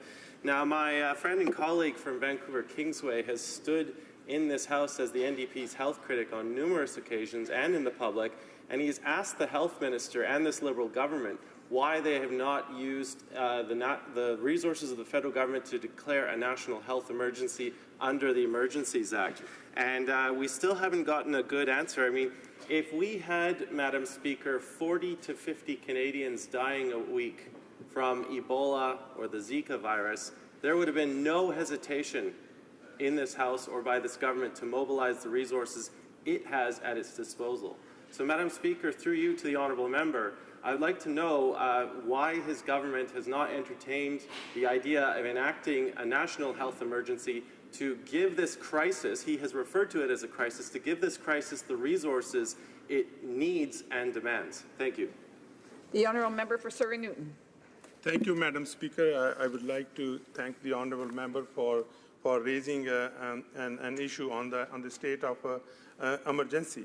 Madam Speaker, through you, I would like to respond to the member that we have responded to every request that the provinces have raised with our governments in this crisis, and we continue to work with them. In the event of that public welfare emergency under the Emergencies Act were declared, the Chief Public Health Officer would not have any new or special powers. When Minister is doing everything in her power, you know, when I talk about British Columbia, my own home province, or when I talk about Surrey, my own hometown, Minister has done everything possible to deal with this situation, and that's the way we will continue to work in the coming days and coming months. Questions and comments? Questions et commentaires? The Honourable Parliamentary Secretary to the Government House Leader. Yes, thank you, Madam Speaker. And again, as I indicated earlier, just commend the member in terms of his efforts on this particular issue. I know he's been a long-time advocate for it. But my question to the member is, to what degree do you believe that it's important that Ottawa demonstrate the national leadership, but in doing that, you should also be working with the different stakeholders, if he has some thoughts on that issue? The Honourable Member for Surrey Newton. Thank you, Madam Speaker. And that's exactly what people are looking at it as a federal government, because this is not only a crisis in Surrey or Vancouver or Alberta, and this is a growing issue across Canada, and Canadians are looking for a federal leadership. And that is where the Honourable Minister for Health has shown that leadership and have started working with the other members of Parliament, the other stakeholders, and other agencies to come up with this bill and the process, and also giving money where it was needed to deal with these crises. And that is the role federal government should be playing, and that's the role that our government is playing. Questions and comments? Questions et commentaires? The Honourable Member for Vancouver Kingsway. Thank you, Madam Speaker. My honourable colleague has referred to this, the opioid overdose crisis, as a crisis, and it, of course, is a public health emergency. That's language the New Democrats started using. Gradually, Conservatives and then Liberals started using that language as well. I'm just wondering if he can explain to Canadians why the budget that they just passed devotes exactly $0 in emergency funding to deal with the opioid crisis in 2017. The Honourable Member for Surrey North. Sir Newton. That's okay, Madam Speaker. I would like to thank the honourable member from Vancouver Kingsway. I know I had the opportunity to serve with him in previous parliaments as well, and the work that he does. But I want to remind the honourable member, and I know a member is very well aware that when Minister was there in Vancouver to announce the health accord, on the same day, Honourable Minister announced $10 million in British Columbia to deal with this health crisis, and she's going to carry on as the time goes when the demand comes in, and she's working hard with the provincial government, with the local governments, and also the stakeholders that are there on the ground helping those that they need the most. Time for a brief question. Questions and comments? Questions et commentaires? The Honourable Member for Fleetwood Port Kells.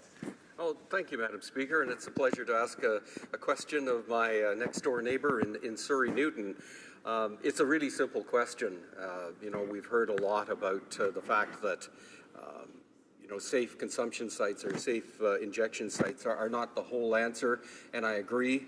I think we have a couple of very durable problems, one of which are the repeat overdose victims who overdose time and time again. And then, of course, there's the recreational users who we haven't talked an awful lot about here today who wouldn't use a safe injection site. But I guess the question to my honourable friend is simply, looking at the statistics and the 914 people who died, how many of them overdosed in a safe injection site? A very brief answer from the member for Surrey Newton. Madam Speaker, I have the statistics from Insight. In 2015, Insight had over 263,000 visits by 6,532 individuals, and there were cases of there have been 2,395 overdoses, and there was none that resulted in a death in that. Questions? Resuming debate. Reprise de débat. The honourable member for Vancouver Kingsway. Thank you, Madam Speaker. Madam Speaker, last month brought with it a grim reminder for those struggling on the front lines of Canada's opioid crisis. April 14th was the one-year anniversary of British Columbia Provincial Health Officer Dr. Perry Kendall's decision to declare the overdose epidemic a public health emergency in British Columbia. Unfortunately, despite a year of amplified efforts from municipalities, health professionals, and community volunteers, the overdose epidemic is getting worse across Canada, not better. The first week of May marked the second time in less than a month that Vancouver Fire and Rescue Services reported more than 150 overdose calls in a week, responding to 168 calls. Vancouver Police reported 7 suspected overdose deaths for the same period. That brings Vancouver's total to 148 lives lost to overdose so far in 2017, with 41 alone in April last month. Only January, with 47 suspected overdose fatalities, was deadlier in the history of British Columbia. The city is on pace to reach 400 overdose deaths this year, double the 2016 number, which was in itself a record. Overall, the province of British Columbia is on pace for 1,400 overdose deaths in 2017. That again would be a 50% increase over last year. In April, BC's first responders once again broke the record for suspected overdose calls in a single day. BC Emergency Health Services says it responded to 130 suspected overdoses in the province on Wednesday, April 26th, mere weeks ago. The previous record was 121, and that was on November 20th, 2016. Early in 2015, downtown Eastside Fire Hall No. 2 answered about 50 overdose calls a month, but by December 2016, that had jumped to 438 as the opioid crisis deepened, according to data released by the City of Vancouver. In total, Vancouver Fire and Rescue Services reported 688 overdose calls in April, just last month, the highest on record this year, and a 22% increase from March. Vancouver Fire and Rescue Services has now capped the time spent by firefighters at Hall 2 at 1 year to limit their emotional and physical burnout. Vancouver's Mayor Gregor Robertson has said he feels, quote, incredible frustration and anger, end quote, at the preventable loss of life, and directed his comments at the federal and provincial governments. He said this: "This crisis is BC's most tragic public health emergency in decades, and yet urgent healthcare interventions that could immediately save lives are not being facilitated." City Councillor Raymond Louie has described the situation as a disaster. So as the death toll increasingly mounts, it's difficult to understand exactly what the federal government is waiting for or how they can claim progress is being made. It's time for Ottawa to stop overstating this progress and start responding to this crisis with the urgency and resources that it deserves. Now, because despite repeated NDP attempts to fast-track Bill C-37, the Senate has delayed this critical life-saving legislation for 3 months. That's unacceptable in the midst of a national public health emergency. In Canada, we had over 2,000 overdose deaths last year. That's an average of 6 Canadian lives lost every single day.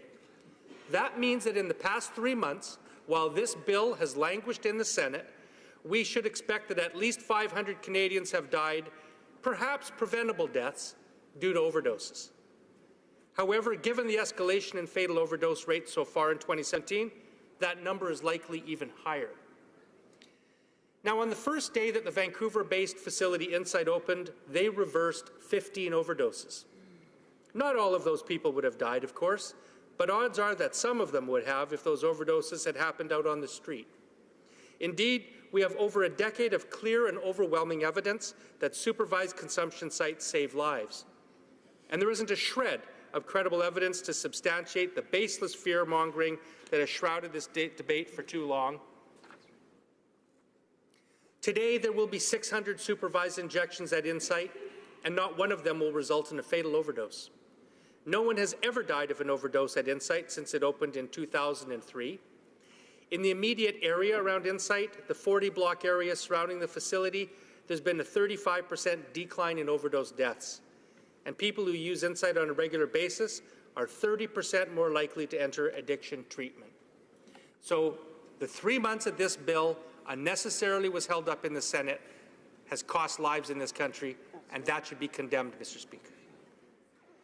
In the end, Mr. Speaker, I cannot imagine a more irresponsible way to respond to a health crisis than by wasting our time rehashing a settled debate on the efficacy of supervised consumption sites when every day that we delay their approval means more overdoses and more lives lost.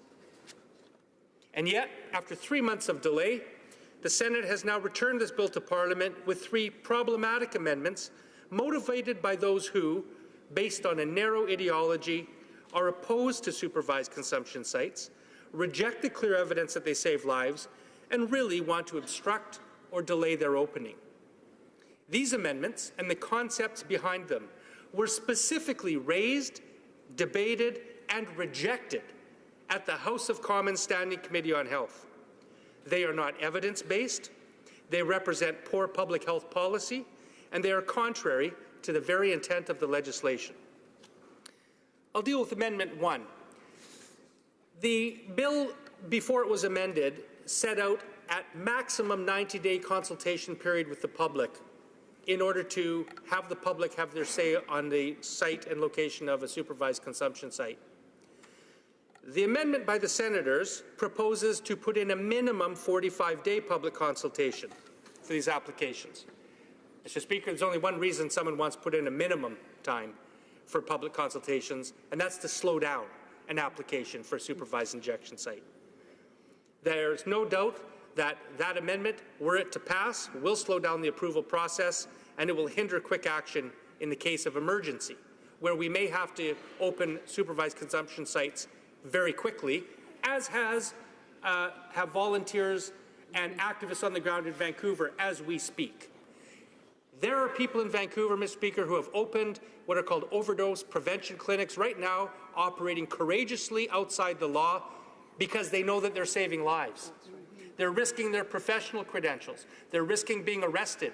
They're risking running afoul of the law. But they're not waiting around for an application to be approved by this minister, of which we've had none approved over the last several years, other than this weekend we had finally 2 approved in Montreal. They're opening these sites to save lives now. And yet this amendment that the Conservatives have put in would delay the opening of a site even in an emergency basis. I'm going to get this in a moment, but to their everlasting disgrace, the Liberal government will support that. Wow. No. Amendment 2 proposes that the minister may appoint a citizen advisory committee for each supervised consumption site. Now, Mr. Speaker, this is unnecessary and redundant because community consultation is already a core criterion in the main part of the bill itself. This amendment is an attempt to delay supervised consumption sites and try to create public opposition to them. Last, site decisions should be health-based, and community input, as I've already stated, is already provided for in the body of the bill itself. Finally, Amendment 3 would require a person who's operating a safe injection site, would require that person to offer what's called alternative pharmaceutical therapy to each person entering that facility before that person consumes a controlled substance. Now, first of all, that provision is very likely unconstitutional and outside the power of the federal government. Second, it's unnecessary because treatment options are already part of harm reduction facilities. And had any of those senators bothered to go to Insight and toured that facility, they would have been told that all over that facility, anybody entering it is exposed to treatment modalities of all types. And finally, such an amendment would be counterproductive because it could have the effect of discouraging some clients from entering and using supervised consumption sites. But don't take my word for it, Mr. Speaker.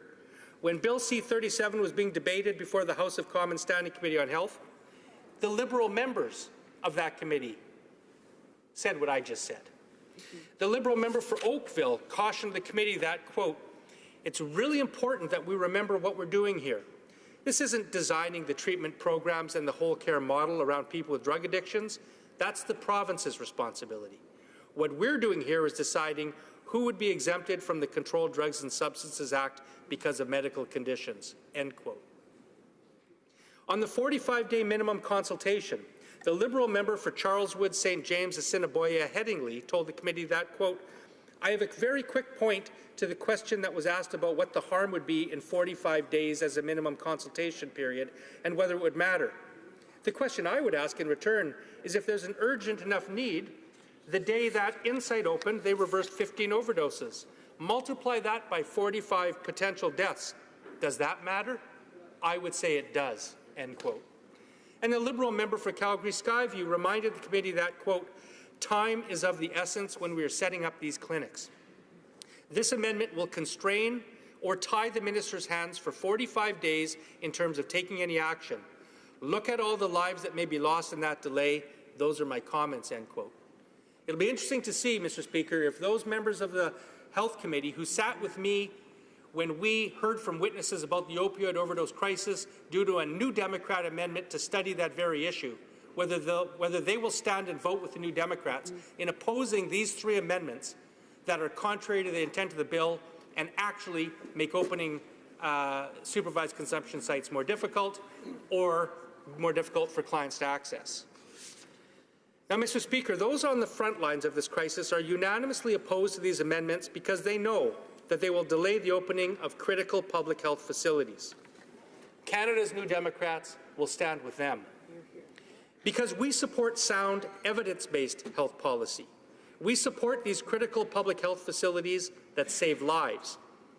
We therefore oppose these ill-advised amendments, and we are deeply disappointed that the Liberal government would ignore evidence-based decision-making by agreeing to support any of them. There is no reason to believe that this crisis is over, under control, or indeed won't continue to get worse with the proliferation of carfentanil in our communities.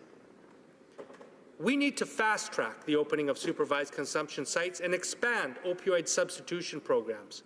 We need better pain management regimens and substantial investments in addictions treatment across the board.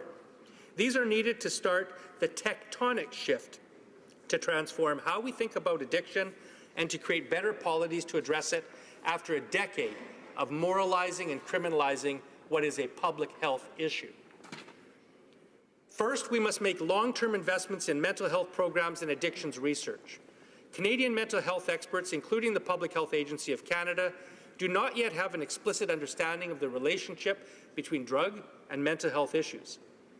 Research identifying these associations will aid in defining the upstream mental health factors contributing to substance misuse. These factors can form the foundation of targeted and proactive mental health strategies, including community-based treatment and support programs for youth, Indigenous people, women, and any other group that requires special support. Research shows that 70% of mental illness begins in childhood or adolescence, and those suffering are twice as likely to have a substance use problem.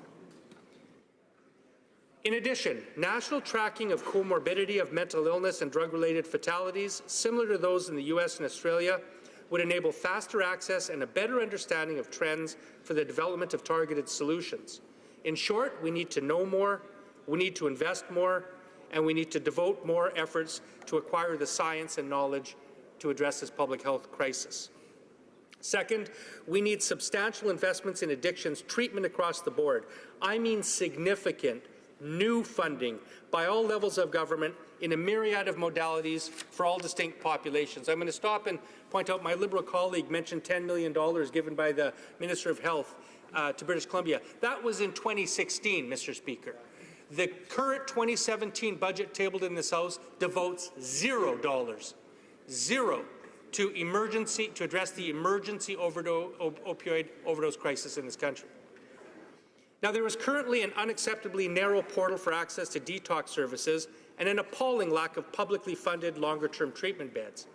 In Vancouver, where I have the privilege of representing a riding, it takes an average of 8 days to access detox services. That is directly contrary to everything we know about addiction. If someone is willing to get treatment, we've got to get them into treatment right away. If we wait even a day, that moment is usually lost. In truth, effective treatment is really only available to those who can pay or are desperate enough to go into debt to access it. It is not unusual to have to pay $10,000 or more a month to get timely access to quality addiction treatment facilities in Canada, a shocking gap in our so-called universal healthcare system. This has to change, and we must start building the infrastructure to provide universal access to essential health services for everyone suffering from substance use disorder. We need different treatment modalities for different populations, treatment centres for youth, for women, for men, for Indigenous Canadians. We must build them like we build any other healthcare facility and cover treatment for existing ones. It's time to start treating addiction as a bona fide health issue, and that means public coverage for effective treatment universally delivered. Third, we know that much of the opioid dependence and addiction phenomenon has been driven by millions of Canadians who cannot find effective treatment for chronic pain. This must be acknowledged and addressed. Access to multidisciplinary pain management programs, including physiotherapy, weight loss, nutrition, massage, and counseling, has been shown to improve pain treatment outcomes, as well as reduce the inappropriate use of pain medications, including reliance on opioids, which are highly addictive. Multidisciplinary management of chronic pain has also the potential to produce significant cost savings in healthcare expenditure by restoring lost workplace productivity and reduced hospitalization.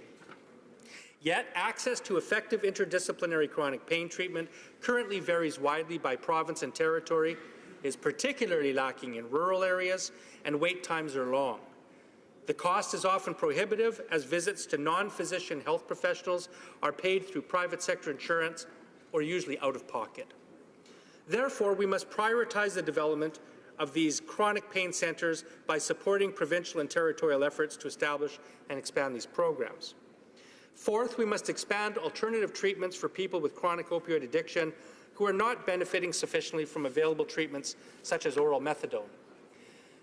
For example, the Salome study found that patients receiving medically prescribed heroin or diacetylmorphine are more likely to live longer than someone receiving methadone maintenance therapy, more likely to stabilize their lives, and more likely to seek treatment long-term.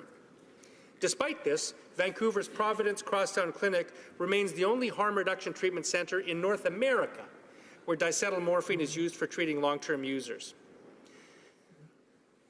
Mr. Speaker, this has to change and change now. We need to encourage the opening of medically prescribed diacetylmorphine facilities across the country and ensure access to this phenomenally successful program to everyone who qualifies for and wants it. And let's be realistic. These policy initiatives will require a substantial allocation of resources after being chronically underfunded, indeed some actively opposed by successive federal governments. Mr. Speaker, I've returned to this House day after day, month after month, and now year after year to push the Prime Minister and the Minister of Health to see the shocking scale of human suffering involved with this crisis, each time with news of a new, horrifying, record-breaking number for overdose deaths in my home city, province, and now across the country. On this point, I feel I must be blunt. Canadians' patience with this Liberal government has become exhausted. They no longer wish to listen to platitudes while Canadians continue to die. Prior to the release of the last budget, the Prime Minister travelled to Vancouver and promised the crisis would be no longer ignored. He pledged that there are no barriers to the federal government being able to do exactly what it needs to do. We will ensure that there are the resources available. And yet, shockingly, the budget in 2017 fails to allocate the resources necessary. Mr. Speaker, as former Vice President Joe Biden used to say, don't tell me what you value, show me your budget, and I'll tell you what you value. Mr. Speaker, While the Liberals may pay lip service to progressive values, their funding decisions do not back them up. And that's why at a recent town hall forum, the Prime Minister was called out by harm reduction worker Zoe Dodd, who accused his government of not going far enough to combat this epidemic, saying, "We need millions of dollars. I am a frontline worker who's not been on the job for the last 6 weeks because people keep dying around me and I'm completely traumatized." Mr. Speaker, these overdoses are not merely statistics. They're someone's son, daughter, sister, or brother. They're someone's mother or father, aunt, uncle, cousin, or colleague. They may even be someone we know. It's time this House came together and gave them the support that they need. Questions and comments? The honourable member for Surrey Newton. Thank you, Mr. Speaker. My question to honourable member will be on this consultation process, the 45-day consultation process. It is my understanding that this consultation is not mandatory. If this is not mandatory, it is my understanding that there would be a minimal operational impact in retaining this amendment. What are the thoughts of this honourable member on that? The honourable member for Vancouver Kingsway. Well, thank you, Mr. Speaker, and through you to my honourable colleague. I'm not sure I agree with the premise of his question. It's my reading of the amendment that this would require a minimum 40-day consultation period and a maximum 90 days. So there's nothing discretionary about it, and that's why the concern is coming from the community and from this side of the House. Because it may well be that a consultation period may take 45, 50, or 60 days. That may be necessary in certain circumstances. But equally true, it may be that we may need to expedite the opening of a supervised consumption site quicker than 45 days. So the New Democrats are not going to agree to any amendment that ties the hands of the Minister of Health, particularly in an emergency situation, with an arbitrary number of a minimum 45 days, and that's why we'll be opposing it, and I would encourage he and his colleagues to do the same. Questions and comments? The honourable member for South Surrey White Rock. Well, thank you very much, Mr. Speaker, and I thank my colleague for all of the work that he's done on this and his impassioned speech. And I would agree with many of the comments that he made. I do want to bring his attention, though, to page 193 of the budget, and he alluded to this a little earlier. And it says the emergency funding to address opioid-related public health emergency, and there was $16 million last year in 2016. Nothing in 2017, nothing in 2018, nothing in 2019, nothing in 2020, nothing in 2021. And I'm just wondering if he could comment on that. The honourable member for Vancouver Kingsway. Well, I'd like to thank my honourable colleague for the question and thank her. I know as Mayor of Surrey, she did a lot to help build public health services in her community, and I thank her for the question. They're in black and white in the budget. Mr. Speaker, as I said, we can talk about all the values and good intentions we have, but it's money by the federal government that's going to make a real dent in this problem. And right there in the budget, I was shocked, as was my honourable colleague, to see when the budget was tabled in this House that there's zero emergency dollars devoted to the opioid overdose crisis. Now, my colleagues on the government side of the House may say, well, they've put some money into established programming, but the fact is that we're in an emergency. And that emergency may get worse. In fact, it has gotten worse. I stood in this House when that budget was tabled and I said, how can you fail to plan for a deepening emergency when we know that the opioid crisis was still very much raging across this country and likely to get worse? And in fact, unfortunately, my words were correct. It has gotten worse. But this government did not see fit to actually allocate and set aside emergency funds to deal with this. And that's a shame. And you know, I had my criticisms of the previous government on drug policy, but one thing I'll say is the former Conservative government dedicated more funds to treatment and prevention in this country than the current Liberal government has. And that's a shame. That's right. Questions and comments? The honourable member for Nanaimo Ladysmith. Thank you, Mr. Speaker.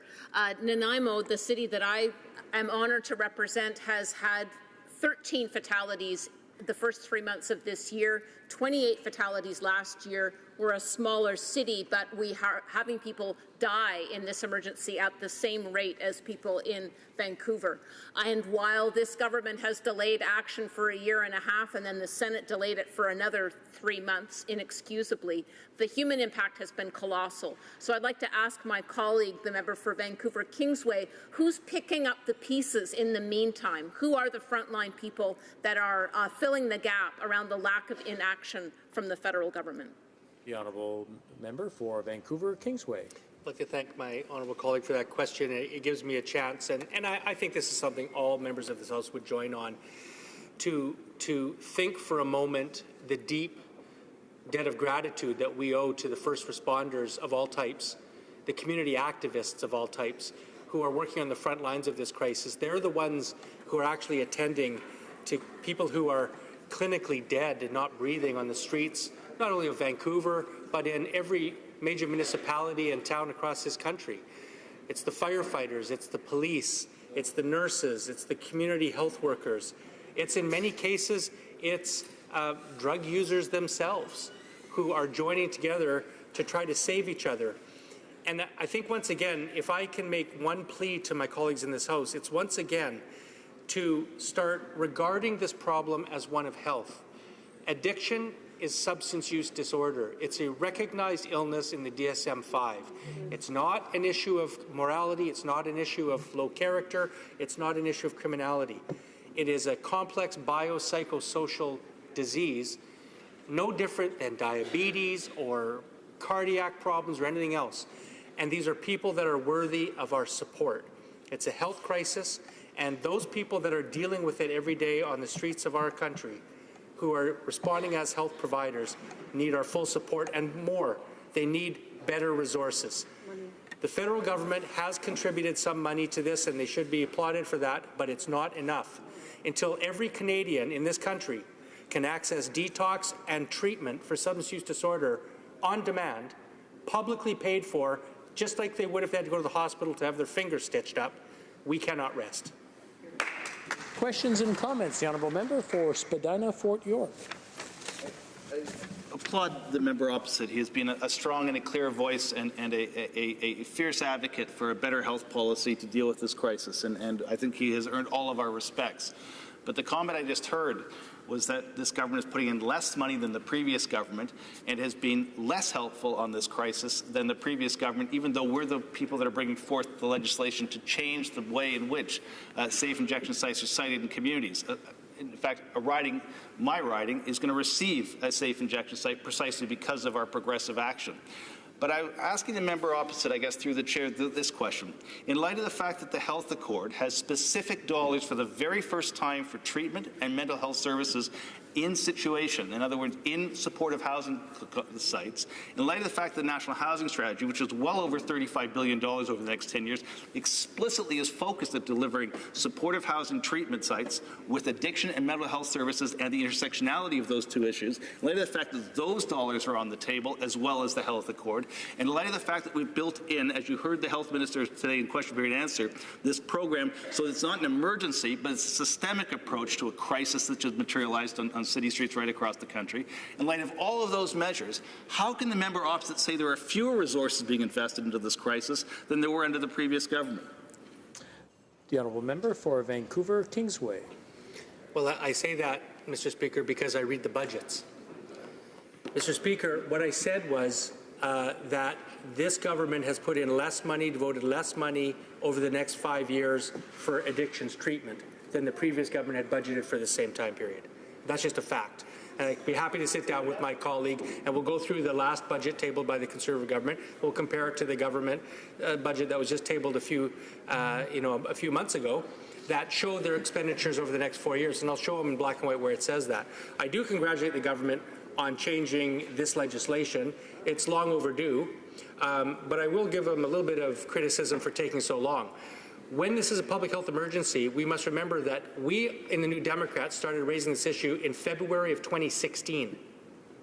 Okay, we are approaching a year and a half later where we have legislation before this House, and in that 18 months, there has not even been a declaration federally of a public health emergency, which would have the positive impact of actually sanctioning the current overdose prevention sites that are operating in Vancouver against the law currently. But this government won't do that. I've asked repeatedly. First, they said that, well, there's no need to declare a public health emergency because it doesn't do anything. When I pointed out that actually it does do two things, it allows emergency funding to flow, and it would allow them to sanction the currently illegal overdose prevention sites, I hear silence from them. So while I will congratulate the current government on taking some positive steps, again, I will give them no credit for progress until the death rates in this country start going down. You cannot get credit when more people are dying every month from opioid overdoses than the previous month. I will measure progress on this side of the House when death rates go down, not up, unlike my colleagues in the Liberal Party. Hear, hear. Resuming debate, the honourable member for Evelyn. I believe we have a point of order for the Government House Leader. Thank you, Mr. Speaker. I would like to inform the House that Thursday, May 18th shall be an allotted day. Also, Mr. Speaker, an agreement could not be reached under the provisions of Standing Order 78.1 or 78.2 with respect to the consideration of Senate amendments to Bill C-7, an act to amend the Public Service Labor Relations Act, the Public Service Labor Relations and Employment Board Act, and other acts, and to provide for certain other measures. Under the provisions of Standing Order 78.3, I give notice that a Minister of the Crown will propose at the next sitting a motion to allot a specific number of days or hours for the consideration and disposal of proceedings at the said stage. Thank you, Mr. Speaker. Resuming debate, the honourable member for Avalon. Thank you, Mr. Speaker. We are here today to discuss the amendments to Bill C-37, an act to amend the Controlled Drugs and Substances Act and to make related amendments to other acts adopted by the Senate. I would like to start my remarks by thanking the Standing Committee on Health and the Standing Senate Committee on Legal and Constitutional Affairs, as well as members of both Houses of Parliament for their time and expertise in the review of Bill C-37. This bill proposes a number of amendments to the Controlled Drugs and Substances Act and other acts to support our government's efforts to address the current opioid crisis as well as problematic substance abuse more generally. I will focus my remarks on Bill C-37 and the opioid crisis in Canada. Canada is in a public health crisis due to increasing number of opioid-related overdoses and deaths. The reality is that individuals, families, and communities across Canada are losing loved ones to this crisis, and it is more and more likely that the majority of Canadians know someone, directly or indirectly, who has been impacted. Until very recently, Mr. Speaker, only British Columbia and Alberta regularly reported on opioid overdoses and deaths. And while I cannot speak about a national picture of overdoses and deaths due to drug substances, it is clear that the numbers we do have are rising. For example, in British Columbia, 931 people died of drug overdoses in 2016, an increase of 80% from 2015. And in Alberta, 343 fentanyl-related deaths occurred in 2016, an increase of 33% from 2015. According to Ontario's Chief Medical Officer of Health, approximately 1 in every 170 deaths in Ontario is related to opioid overdose. Furthermore, we all see the severity through the daily news articles that are now outlining the number of overdoses and deaths from the night before. The news cannot be ignored. People are suffering and people are dying. Our government has already taken many actions to date to address this crisis. These actions include commitments in the areas of prevention, treatment, harm reduction and enforcement, all supported by a strong evidence-based and targeted public health emergency response. In addition, recognising that provinces, territories and other stakeholders have an important role to play, the Minister of Health co-hosted an opioid conference and summit in November 2016, which brought together a broad range of stakeholders for a national dialogue on actions to address and reduce the harms related to opioid use in Canada. In December 2016, the Canadian Drugs and Substances Strategy was introduced. replacing the national anti-drug strategy with a balanced and health-focused approach. Also, Health Canada funded the Michael G. de Groot National Pain Centre at McMaster University to lead a project to update the Canadian guideline for safe and effective use of opioids for chronic non-cancer pain, which was published this May. The goal of the updated guidelines is to maximise the benefits of opioid therapy for chronic non-cancer pain while reducing the risk of harm. Bill C-37 was introduced on December 12, 2016, and as mentioned, it proposes a number of amendments to the Controlled Drugs and Substances Act and other acts to support our government's efforts to address the current opioid crisis, as well as problematic substances use more general. For example, it makes important proposed changes to the establishment of supervised consumption sites. Currently, supervised consumption sites are governed by the Respect for Communities Act. This Act requires applicants interested in establishing supervised consumption sites to address 26 criteria in their application. Further, to renew an exemption for an existing site, the same 26 criteria must be addressed, as well as information related to 2 additional criteria. Many experts agree that this administrative burden makes it difficult for supervised consumption sites to be created in communities that need them. Evidence guides our government's current approach to drug policy, and Canadian international research shows that when properly established and maintained, supervised consumption sites can and do save lives and indeed improve health. Without compromising the health and safety of those operating the site, its clients or its surrounding community, Bill C-37 proposes to relieve the administrative burden on communities seeking to establish a supervised consumption site. Rather than 26 criteria, Bill C-37 proposes 5 factors be included in applications. These factors examine the impact on crime rates, the local conditions indicating need, the regulatory structure in place to support the facility, the resources available to support its maintenance, and the expressions of community support or opposition. By streamlining the application and renewal process and adding in a new transparency provision, applicants can be assured that the process will not cause unreasonable delay. If assented to, Bill C-37 would support the establishment of supervised consumption sites by assuring communities that their voices would be heard and that each application will be subject to a comprehensive review. Also, for renewals, a new application would no longer be required. Instead, a renewal would simply be requested by informing Health Canada of any changes to the information that was submitted as part of the site's last application. If a community is benefiting from an existing supervised consumption site, then why would the federal government make it burdensome for their application to be renewed? The Senate has adopted amendments to Bill C-37 that focus on further involving the public and their input regarding supervised consumption sites. Our government supports one of those amendments fully, to establish a minimum consultation period of 45 days. When the minister chooses to post a public notice of consideration in cases where there may be extenuating circumstances. However, our government does not support the second amendment to allow for citizen advisory committees for supervised consumption sites.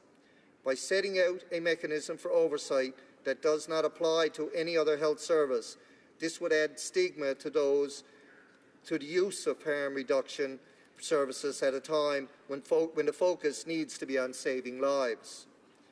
Finally, our government seeks to amend a provision requiring an offer of alternative pharmaceutical treatment at supervised consumption sites. While we share the goal of improving access to the treatment, the mandatory wording could pose an additional burden to applicants seeking to establish supervised consumption sites. I repeat, this cannot be risked during such a time of urgent need. Bill C-37 also contains additional provisions to reduce the availability and harms of street drugs. Another pressing aspect of this opioid crisis is that street drugs are being made more and more potent as they are being laced with fentanyl. Illegal fentanyl, often imported, is increasingly available, and overdoses are occurring when individuals are not aware of the potency of the substances they are using. This includes counterfeit pills made using pill presses and incapsulators. Currently, these devices can be and are legally imported into Canada by anyone without any specific regulatory requirements. Accordingly to the... I believe my time is up, Mr. Speaker. All right, thank you very much. Comme il est 18h15. It being 6:15, pursuant to order made earlier today, it is my duty to interrupt the proceedings and put forthwith every question necessary to dispose of the consideration of the Senate amendments to Bill C-37, now before the House. Is as follows. Ms. Philpott, appuyée par M. Duclos, Ms. Philpott, seconded by Mr. Duclos, moved that a message be sent to the Senate to acquaint their honors that the House 1A, made by the Senate to Bill C-37, an act to amend the Controlled Drugs and Substances Act and to make related amendments to other acts. Proposes that Amendment 1B be amended by deleting Section 56.2, by renumbering subsection 56.31 as Section 56.2, by replacing the words shall offer with the words may offer, and by deleting subsection 56.32. Amendment. Mr. Carey, seconded by Mrs. Vecchio, move the following amendment: that the motion be amended by deleting all the following all the words after the word that and substituting the following. Que les amendements. The amendments made by the Senate to Bill C-37, an act to amend the Controlled Drugs and Substances Act, and to make related amendments to other acts, be now read a second time and concurred in. The question is on the amendment. Is it the pleasure of the House to adopt the amendment? All those in favor of the amendment will please say yay. Yay. All those opposed will please say nay. Nay. I believe the nays have it. Call in the members.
The question is the following one.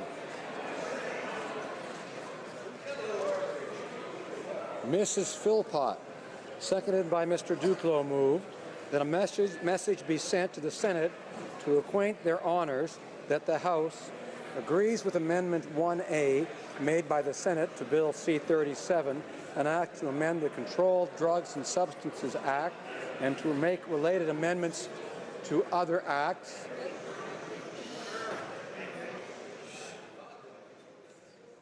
Proposes that Amendment 1B be amended by deleting Section 56.2 by renumbering subsection 56.31 as Section 56.2, by replacing the words shall offer with the words may offer, and by deleting subsection 56.32. Mr. Carey, seconded by Mrs. Vecchio, moved the following amendment: that the motion be amended by deleting all the words after the word that and substituting the following: the amendments made by the Senate to Bill C-37, an act to amend the Controlled Drugs and Substances Act and to make related amendments to other acts, be now read a second time and concurred in.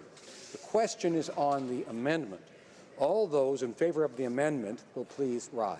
Ms. Ambrose. Ms. Ambrose. Mr. Nicholson. Mr. Nicholson. Ms. Finley. Ms. Finley. Ms. Rempel. Ms. Rempel. Mr. Poilievre. Mr. Poilievre. Mrs. Block. Mrs. Block. Mr. Bazan. Mr. Bazan. Mrs. McLeod, Kamloops, Thompson, Caribou. Mrs. McLeod, Kamloops, Thompson, Caribou. Mr. Clement. Mr. Clement. Ms. Bergen. Ms. Bergen. Monsieur Lebel. Monsieur Lebel. Ms. Watts. Ms. Watts. Mr. Kent. Mr. Kent. Mr. Straw. Mr. Straw. Mr. Van Loan. Mr. Van Loan. Mr. Tilson. Mr. Tilson. Mrs. Gallant. Mrs. Gallant. Mr. Warwa. Mr. Warwa. Mr. Doherty. Mr. Doherty.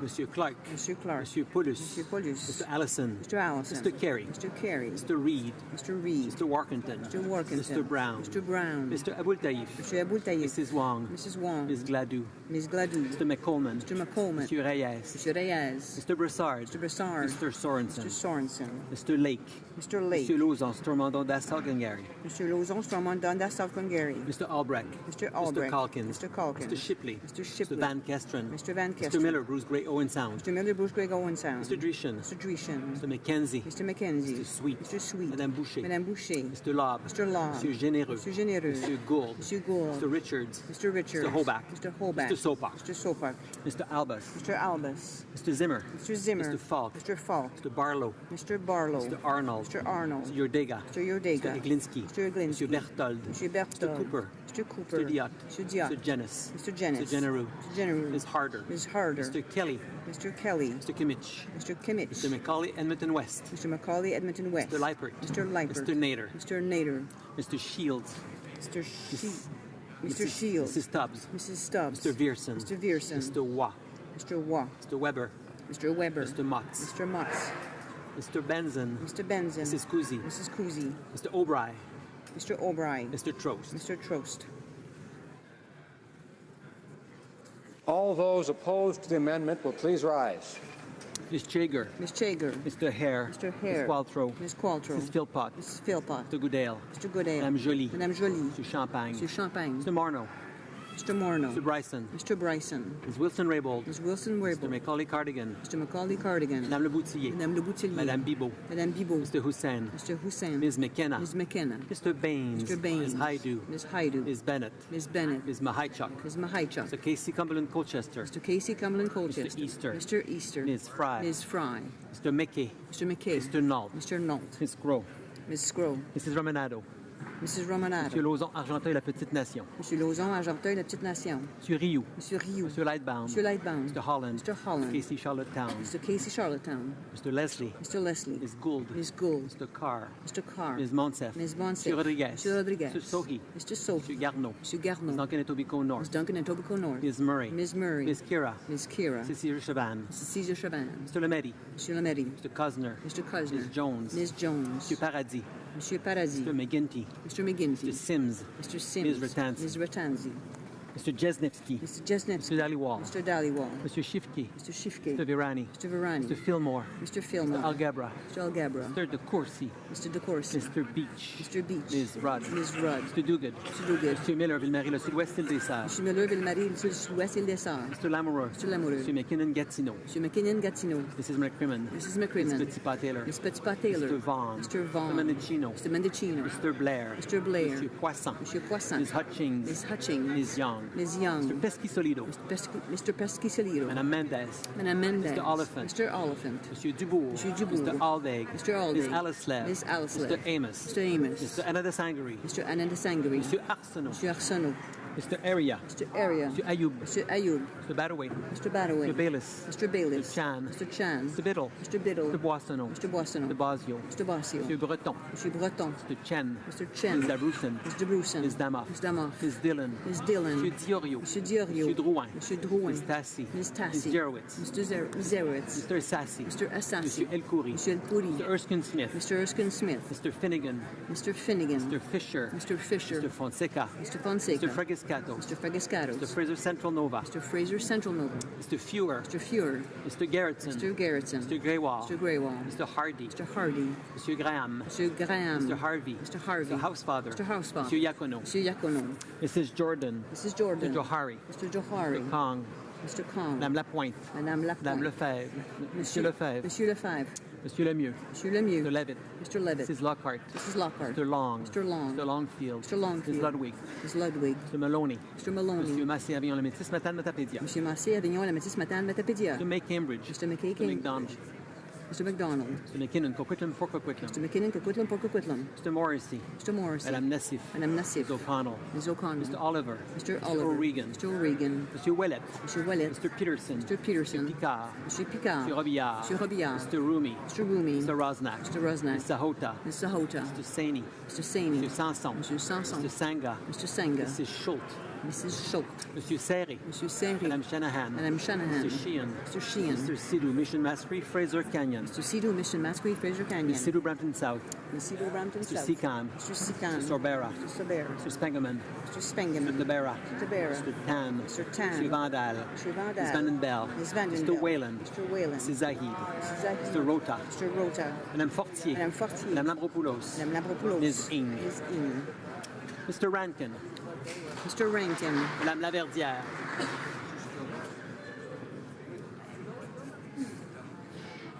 Madame Laverdière.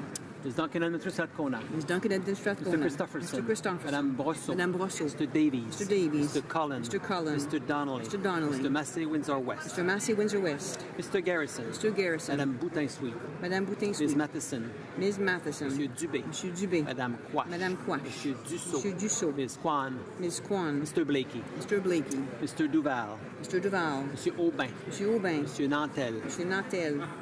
Ms. Malcolmson. Ms. Malcolmson. Ms. Ramsey. Ms. Ramsey. Madame Sanssouci. Madame Sanssouci. Monsieur Choquette. Monsieur Choquette. Madame Trudel. Madame Trudel. Ms. Benson. Ms. Benson. Mr. Weir. Mr. Weir. Mr. Cannings. Mr. Cannings. Mr. Johns. Mr. Johns. Mr. McGregor. Mr. McGregor. Ms. Blaney, North Island, Powell River. Ms. Blaney, North Island, Powell Ms. River. Hardcastle. Ms. Hardcastle. Madame Hughes. Madame Hughes. Monsieur Barcelou Duval. Monsieur Barcelou Duval. Monsieur Plamondon. Monsieur Plamondon. Monsieur Marcil. Monsieur Marcil. Madame Posé. Madame Posé. Monsieur Fortin. Monsieur Fortin. Monsieur Thériault. Monsieur Thériault. Monsieur Beaulieu. Monsieur Beaulieu. Madame Gill. Madame Gill. Monsieur Boudria. Monsieur Boudria. Ms. May Saanich Gulf Islands. Ms. May Saanich Gulf Islands. Mr. Tutu. Mr. Tutu.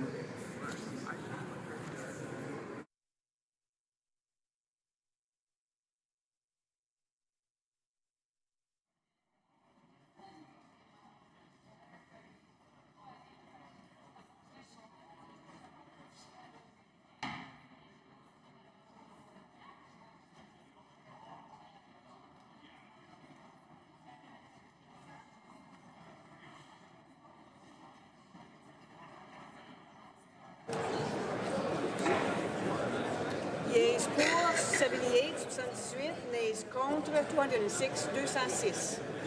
I declare the amendment defeated. La prochaine mise au voix porte. The next vote is on the main motion.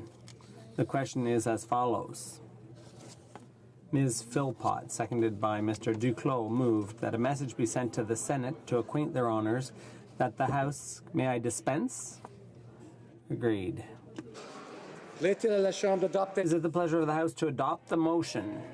Que tous ceux qui appuient. All those in favor of the motion will please say yay. Que tous ceux qui s'y. All those opposed will please say nay. À mon avis, les oui l'emportent. In my opinion, the yeas have it. Que tous ceux qui appuient la motion veuillent bien. All those who support the motion will please rise. Se lève avec un appel au règlement. The Parliamentary Secretary is rising on a point of order.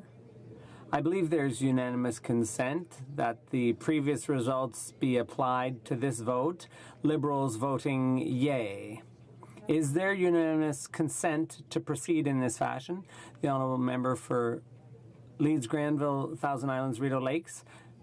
And will be voting no. The Honourable Member for Hochelaga. The NDP agrees and will be voting no, with the addition of the member for Abitibi. Abitibi-Témiscamingue? Abitibi-Témiscamingue? Okay. The Honourable Member for Manicouagan. The Bloc Québécois agrees to apply the vote and votes in favour. Did you hear that? The Honourable Member for Nunavut. Thank you, Mr. Speaker. I too agree to apply and will be voting oui. Oh, excuse me, the Honourable Member for Saanich Gulf Islands. Mr. Speaker, also agree to apply. I'll be voting yes.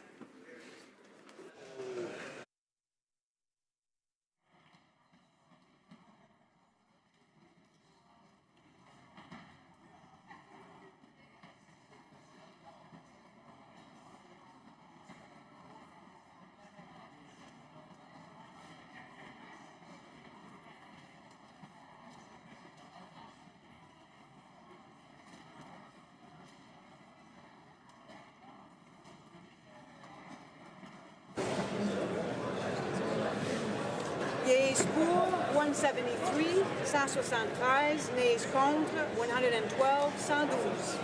Déclare la motion adoptée. I declare the motion carried.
Order.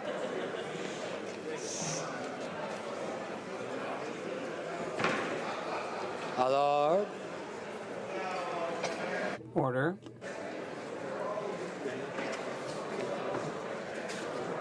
I'd ask honourable members to assist me by saying shh. In accordance with Standing Order 38, a motion to adjourn the House is deemed to have been made and seconded at this time. Therefore, the question is that this House do now adjourn. The Honourable Member for Nanaimo Ladysmith.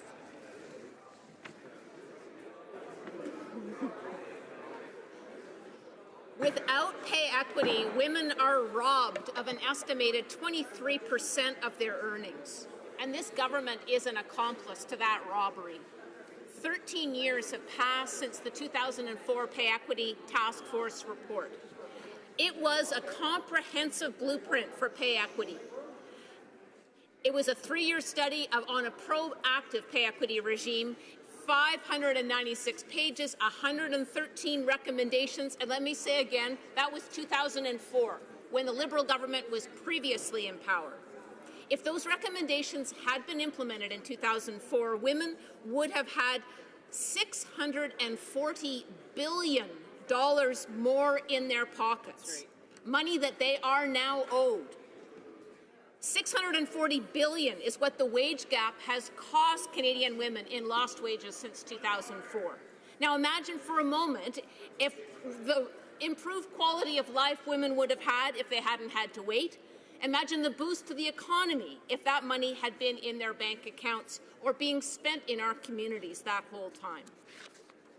As Barb Byers, Secretary-Treasurer of the Canadian Labour Congress, very recently retired, thank you, Barb, as she testified to the committee that just held hearings just last year, a year ago, she said, quote, "Let us also be mindful that women have been waiting for longer than 13 years. We've been waiting for decades and decades, and while we wait, the debt owed to those who are caught in the wage gap continues to mount. These are women with children to raise, women who deserve a dignified retirement, and many are women who face multiple and intersecting forms of discrimination both in the workplace and in the community." End quote. Now, in June 2016, almost a year ago, the Special Committee on Pay Equity, created by a New Democrat motion, tabled a report called, quote, "It's Time to Act." But this government has decided not to act. It's not a hard fix. There's no reason for the delay. Women are still being denied pay equity. We have models and best practices right within our country. Proactive pay equity legislation for public sectors for several decades, Ontario since 1987 and Quebec since 1996. Now, those regimes also include the private sector. And Ontario and Quebec have found that the cost of these provincial proactive pay equity laws was not significant and not as costly as employers had originally feared when the regimes were introduced. Plus, it's a human right. It's the right thing to do. This year, the Liberals sent a delegation to the 61st Commission on the Status of Women. Interestingly, its focus was hashtag stop the robbery. Hashtag pay equity was everywhere. The United Nations has asked all countries to hashtag stop the robbery, but justice has not happened in Canada. And we've just learned through the media that a senior ministerial staffer to the former employment minister lost classified documents going to Cabinet explaining why pay equity legislation is still being hung up. So I want to know through the Speaker, when will the government table this lost document so we can learn what possible excuse the government has for failing to deny women legal pay equity? The Honourable Parliamentary Secretary to the Minister of Employment. Thank you very much, Mr. Speaker. And let me say to the member from Nanaimo, Ladysmith, first of all, I respect her dedication and passion to this issue. She did give a shout out to Barb Byers, someone who I've worked with over the last 5 or 6 years, and a person who, an advocate who I have tremendous amount of respect for and appreciate her body of work over the period of time on the national scene, and she's done a great job. I was speaking with a good friend of mine, Gillian Hansen, about this just before we came to the House today. And in speaking on in preparation, we agreed it was important to make one thing clear, that pay equity is not a point of contention. Our government agrees that women should receive equal pay for work of equal value. Excuse me, Mr. Speaker. It's a human right that's entrenched in the Canadian Human Rights Act. Our government shares the members' determination and commitment. I'd like to assure the honourable members in the House that our government is not delaying this initiative, quite to the contrary. Our government has committed to table new proactive pay equity legislation for the federal jurisdiction in 2018. We are proud of bringing forward legislation After years of inaction from the previous government, this commitment is explicitly outlined in the minister's mandate letter, and work is underway to achieve this goal. Pay equity between men and women and fair treatment of all workers in the workplace is going to create economic growth and a thriving middle class. Our government has had discussions with provinces to draw upon their experiences and lessons learned. And we've begun targeted consultations with stakeholders to hear their views on the design of a new, proactive pay equity regime. But the bottom line is we need to create comprehensive and effective proactive pay equity legislation. This will address gender-based wage discrimination related to the undervaluation of work traditionally performed by women. Our commitment to this goal, Mr. Speaker, is unwavering. In addition, I should mention that to the future pay equity legislation, the government will be working to reduce the wage gap between men and women. We'll also work to increase the number of women in senior leadership roles and the representation of women in good, quality jobs in skilled trades. Gender equality is high on our government's agenda. As outlined in Budget 2017, we are committed to ensuring that every Canadian has a real and fair chance to succeed. We will make sure that our decisions deliver results that are more equitable and more fair for all Canadians. Thank you very much, Mr. Speaker. Honourable member for Nanaimo Ladysmith.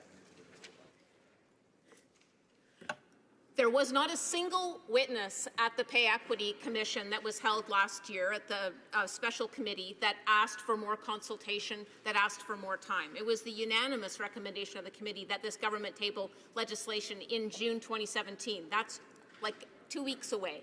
There's not a single excuse to delay. And so I repeat my question to the member opposite. Why on earth are you waiting? $640 billion is a big debt. You're just building it. And can we please see this lost document, which is now out somewhere in the public domain, the one that was lost by the former employment minister's staff, explaining to Cabinet why on earth the government would be betraying its promise to Canadian women and delaying pay equity legislation once again. Parliamentary Secretary. Thanks very much, Mr. Speaker. And again, the member should know, I think Canadians know, that we are absolutely fully committed to moving forward on tabling proactive pay equity legislation by the end of 2018 and work toward that date. Our government highly values women's rights, and in keeping with those principles of equality and fairness, equal pay for work of equal value is a human right. We are actively working towards the goal of pay equity to address gender-based wage discrimination for women in the workplace.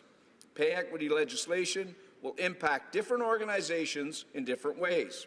As such, we must be mindful of these complexities and create legislation that is both comprehensive and effective. That is our goal, and I assure you, Mr. Speaker, make no mistake, we will achieve it. For Essex. Thank you, Mr. Speaker. Earlier this year in question period, I asked the government for immediate action on the opioids crisis. I said we cannot afford to wait for Bill C-37 to wind its way through the parliamentary process. Ironically, months later, while this legislation has made progress, it has not yet received royal assent. At the time, I asked the government to provide immediate and direct support to communities like those I represent in Essex, which continue to grapple with this public health emergency. Mr. Speaker, unfortunately, this crisis continues to spiral. Frontline workers do not have the resources that they need. People in my community are frustrated and angry by the lack of response from this government. Earlier today, the Health Minister spoke about emergency funding to BC and Alberta. I would like to remind her that communities across Canada need emergency funding. Small communities especially are struggling to deal with this issue when there isn't a holistic plan. Mr. Speaker, we need care in this country that sees people from detox through transition and into rehab, and that's very difficult to find in small communities. We need the government to step up with the resources necessary to bring this crisis under control. In my riding of Essex, youth addiction is a significant issue. In fact, our county has the 7th highest rate of youth addiction in the province. Law enforcement feel that their hands are tied, and they are stuck in this cycle as well, Mr. Speaker. They pick up the same person, bring them to the hospital, and then they are back on the street again. They want to be part of the solution, Mr. Speaker, but there is currently no way for them to participate in that. Families are feeling desperate. When a loved one experiences an addiction, the parents and the family struggle so much. It is life or death. They try to support their loved one in getting help, but there are so many gaps in the system that it often feels like the system is working against them. Families are doing all they can to help each other. This morning, Mr. Speaker, I spoke with a woman from my riding who was trying to help another family save their child. She fortunately was able to get her daughter into treatment, and her daughter is healthy today. But this is not the case for everyone. And if it wasn't for Narconon and family support systems that are cropping up, we would have no formal way for people to be able to find out what treatment is available to them. When someone with an addiction is ready to detox, then go to rehab, it's often the beginning of a frustrating experience of running up against the common problems of lack of beds, long wait lists, and a complete lack of resources. People with addiction simply cannot get the help they need, and sadly, this can have tragic consequences. You know, people not being able to get into help, Mr. Speaker, is heartbreaking. I've met with some of these families. They visited me in my office, and it's a very emotional conversation with people who are struggling to get their loved ones the help that they need. I've heard their pain and sorrow, and more often, their frustration and anger. When families tell me that their only hope is that their loved one will somehow end up in jail, Mr. Speaker, so that they can get the treatment that they need, this tells us how incredibly broken our system is. Since I held a roundtable several months ago, 7 more people have died in our region due to opioid addictions. So I implore the government to revisit their 5-point plans and reconsider the level of resources that this public health crisis deserves. I'd like to ask what the government can do to offer to rural communities like those of mine in Essex to assist with strengthening the response to the opioid crisis. To Secretary to the Minister of Public Safety. Thank you very much, Mr. Speaker. And our government is indeed deeply concerned about the growing number of unintentional opioid overdoses and deaths being reported in Canada, including those involving fentanyl and carfentanil.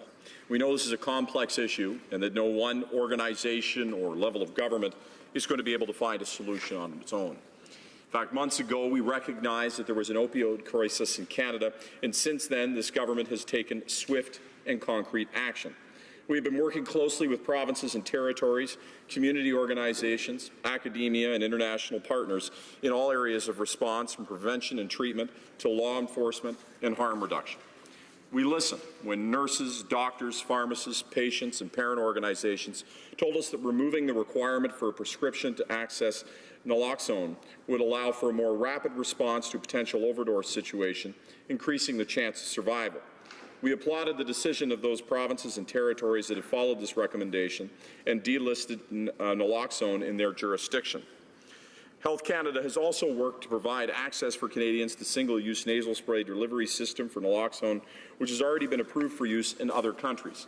This provides our first responders and communities with an alternative to injectable naloxone that is easier to carry and administer in the event of an overdose outside of a hospital setting. In November of last year, the Minister of Health co-hosted an opioid conference and summit along with the Ontario Minister of Health and Long-Term Care, where participants from across the country committed to concrete actions to address this crisis in a joint statement of action. The Public Health Agency of Canada is using tools at its disposal to deal with a national public health event of concern. A special advisory committee on the epidemic of opioid overdose was struck to focus on urgent issues related to the opioid crisis. This committee is co-chaired by Canada's interim Chief Public Health Officer and the Chief Medical Officer of Health for Nova Scotia. Supported by the Public Health Agency of Canada, it includes representation of the Chief Medical Officers of Health from every province and territory. This federal, provincial, and territorial committee provides a mechanism for collaboration and information sharing between jurisdictions focused on improving data gathering and surveillance, supporting harm reduction efforts, and addressing prevention and treatment options. To inform response efforts and to monitor the extent of the crisis, the committee is sharing, coordinating, and analyzing existing data on the public health impact of opioids in Canada. This includes examining indicators, standardizing definitions, and lending support to collaboration between chief coroners and medical examiners led by the Canadian Institute for Health Information. Special advisory committees have previously been established across a cross-jurisdictional mechanism to allow for timely decisions on public health operations and to facilitate policy advice to deputy ministers of health, including significant public health events such as H1N1, Ebola outbreaks, Zika, and welcoming over 2,500 Syrian refugees. Mr. Speaker, I could go on in great length. This is a very serious crisis, one that the government is meeting with all available tools at our disposal for action. Member for Essex. Mr. Speaker, I thank the Parliamentary Secretary for expressing his concern, but without action, it's hollow. It's meaningless to people in our communities who are watching their loved ones suffer and die. The government can't only focus on big cities. They have to look, because action is desperately needed in small towns like LaSalle, Amherstburg, Essex, Kingsville, and Lakeshore in southwestern Ontario, who have no ability to get into those beds, who call up the hospital and can't get into rehab because there are not beds that are available. So where does that leave them, Mr. Speaker, with their loved one, who look for a rehab facility that doesn't exist in our region, who have to travel out of town, who have to be on wait lists? Mr. Speaker, rural communities cannot be left behind in the government's plan to address the opioid crisis. My question to the Parliamentary Secretary is, how are you helping rural communities who are being devastated? This government needs to show leadership and declare a national public health emergency. Parliamentary Secretary. Thank you, Mr. Speaker. Well, in December, our government announced the new Canada Drugs and Substance Strategy, and I certainly appreciate the member's concern for rural communities. It's one that I share. And this strategy is going to restore harm reduction as a core pillar of Canada's drug strategy. The member also referenced some of the emergency funding put in place. We had recent funding announcements in February 2017 in a budget 2017, including $100 million over 5 years starting in 2017-18.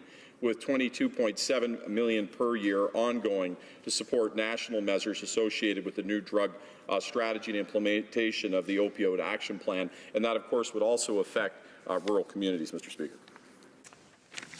The honourable member for Calgary Nose Hill. Thank you, Mr. Speaker. I rise today in response to an issue that came up a few months ago when we first saw the immigration ban that the American administration had put in place, and our response to that. There was a lot of confusion at the time.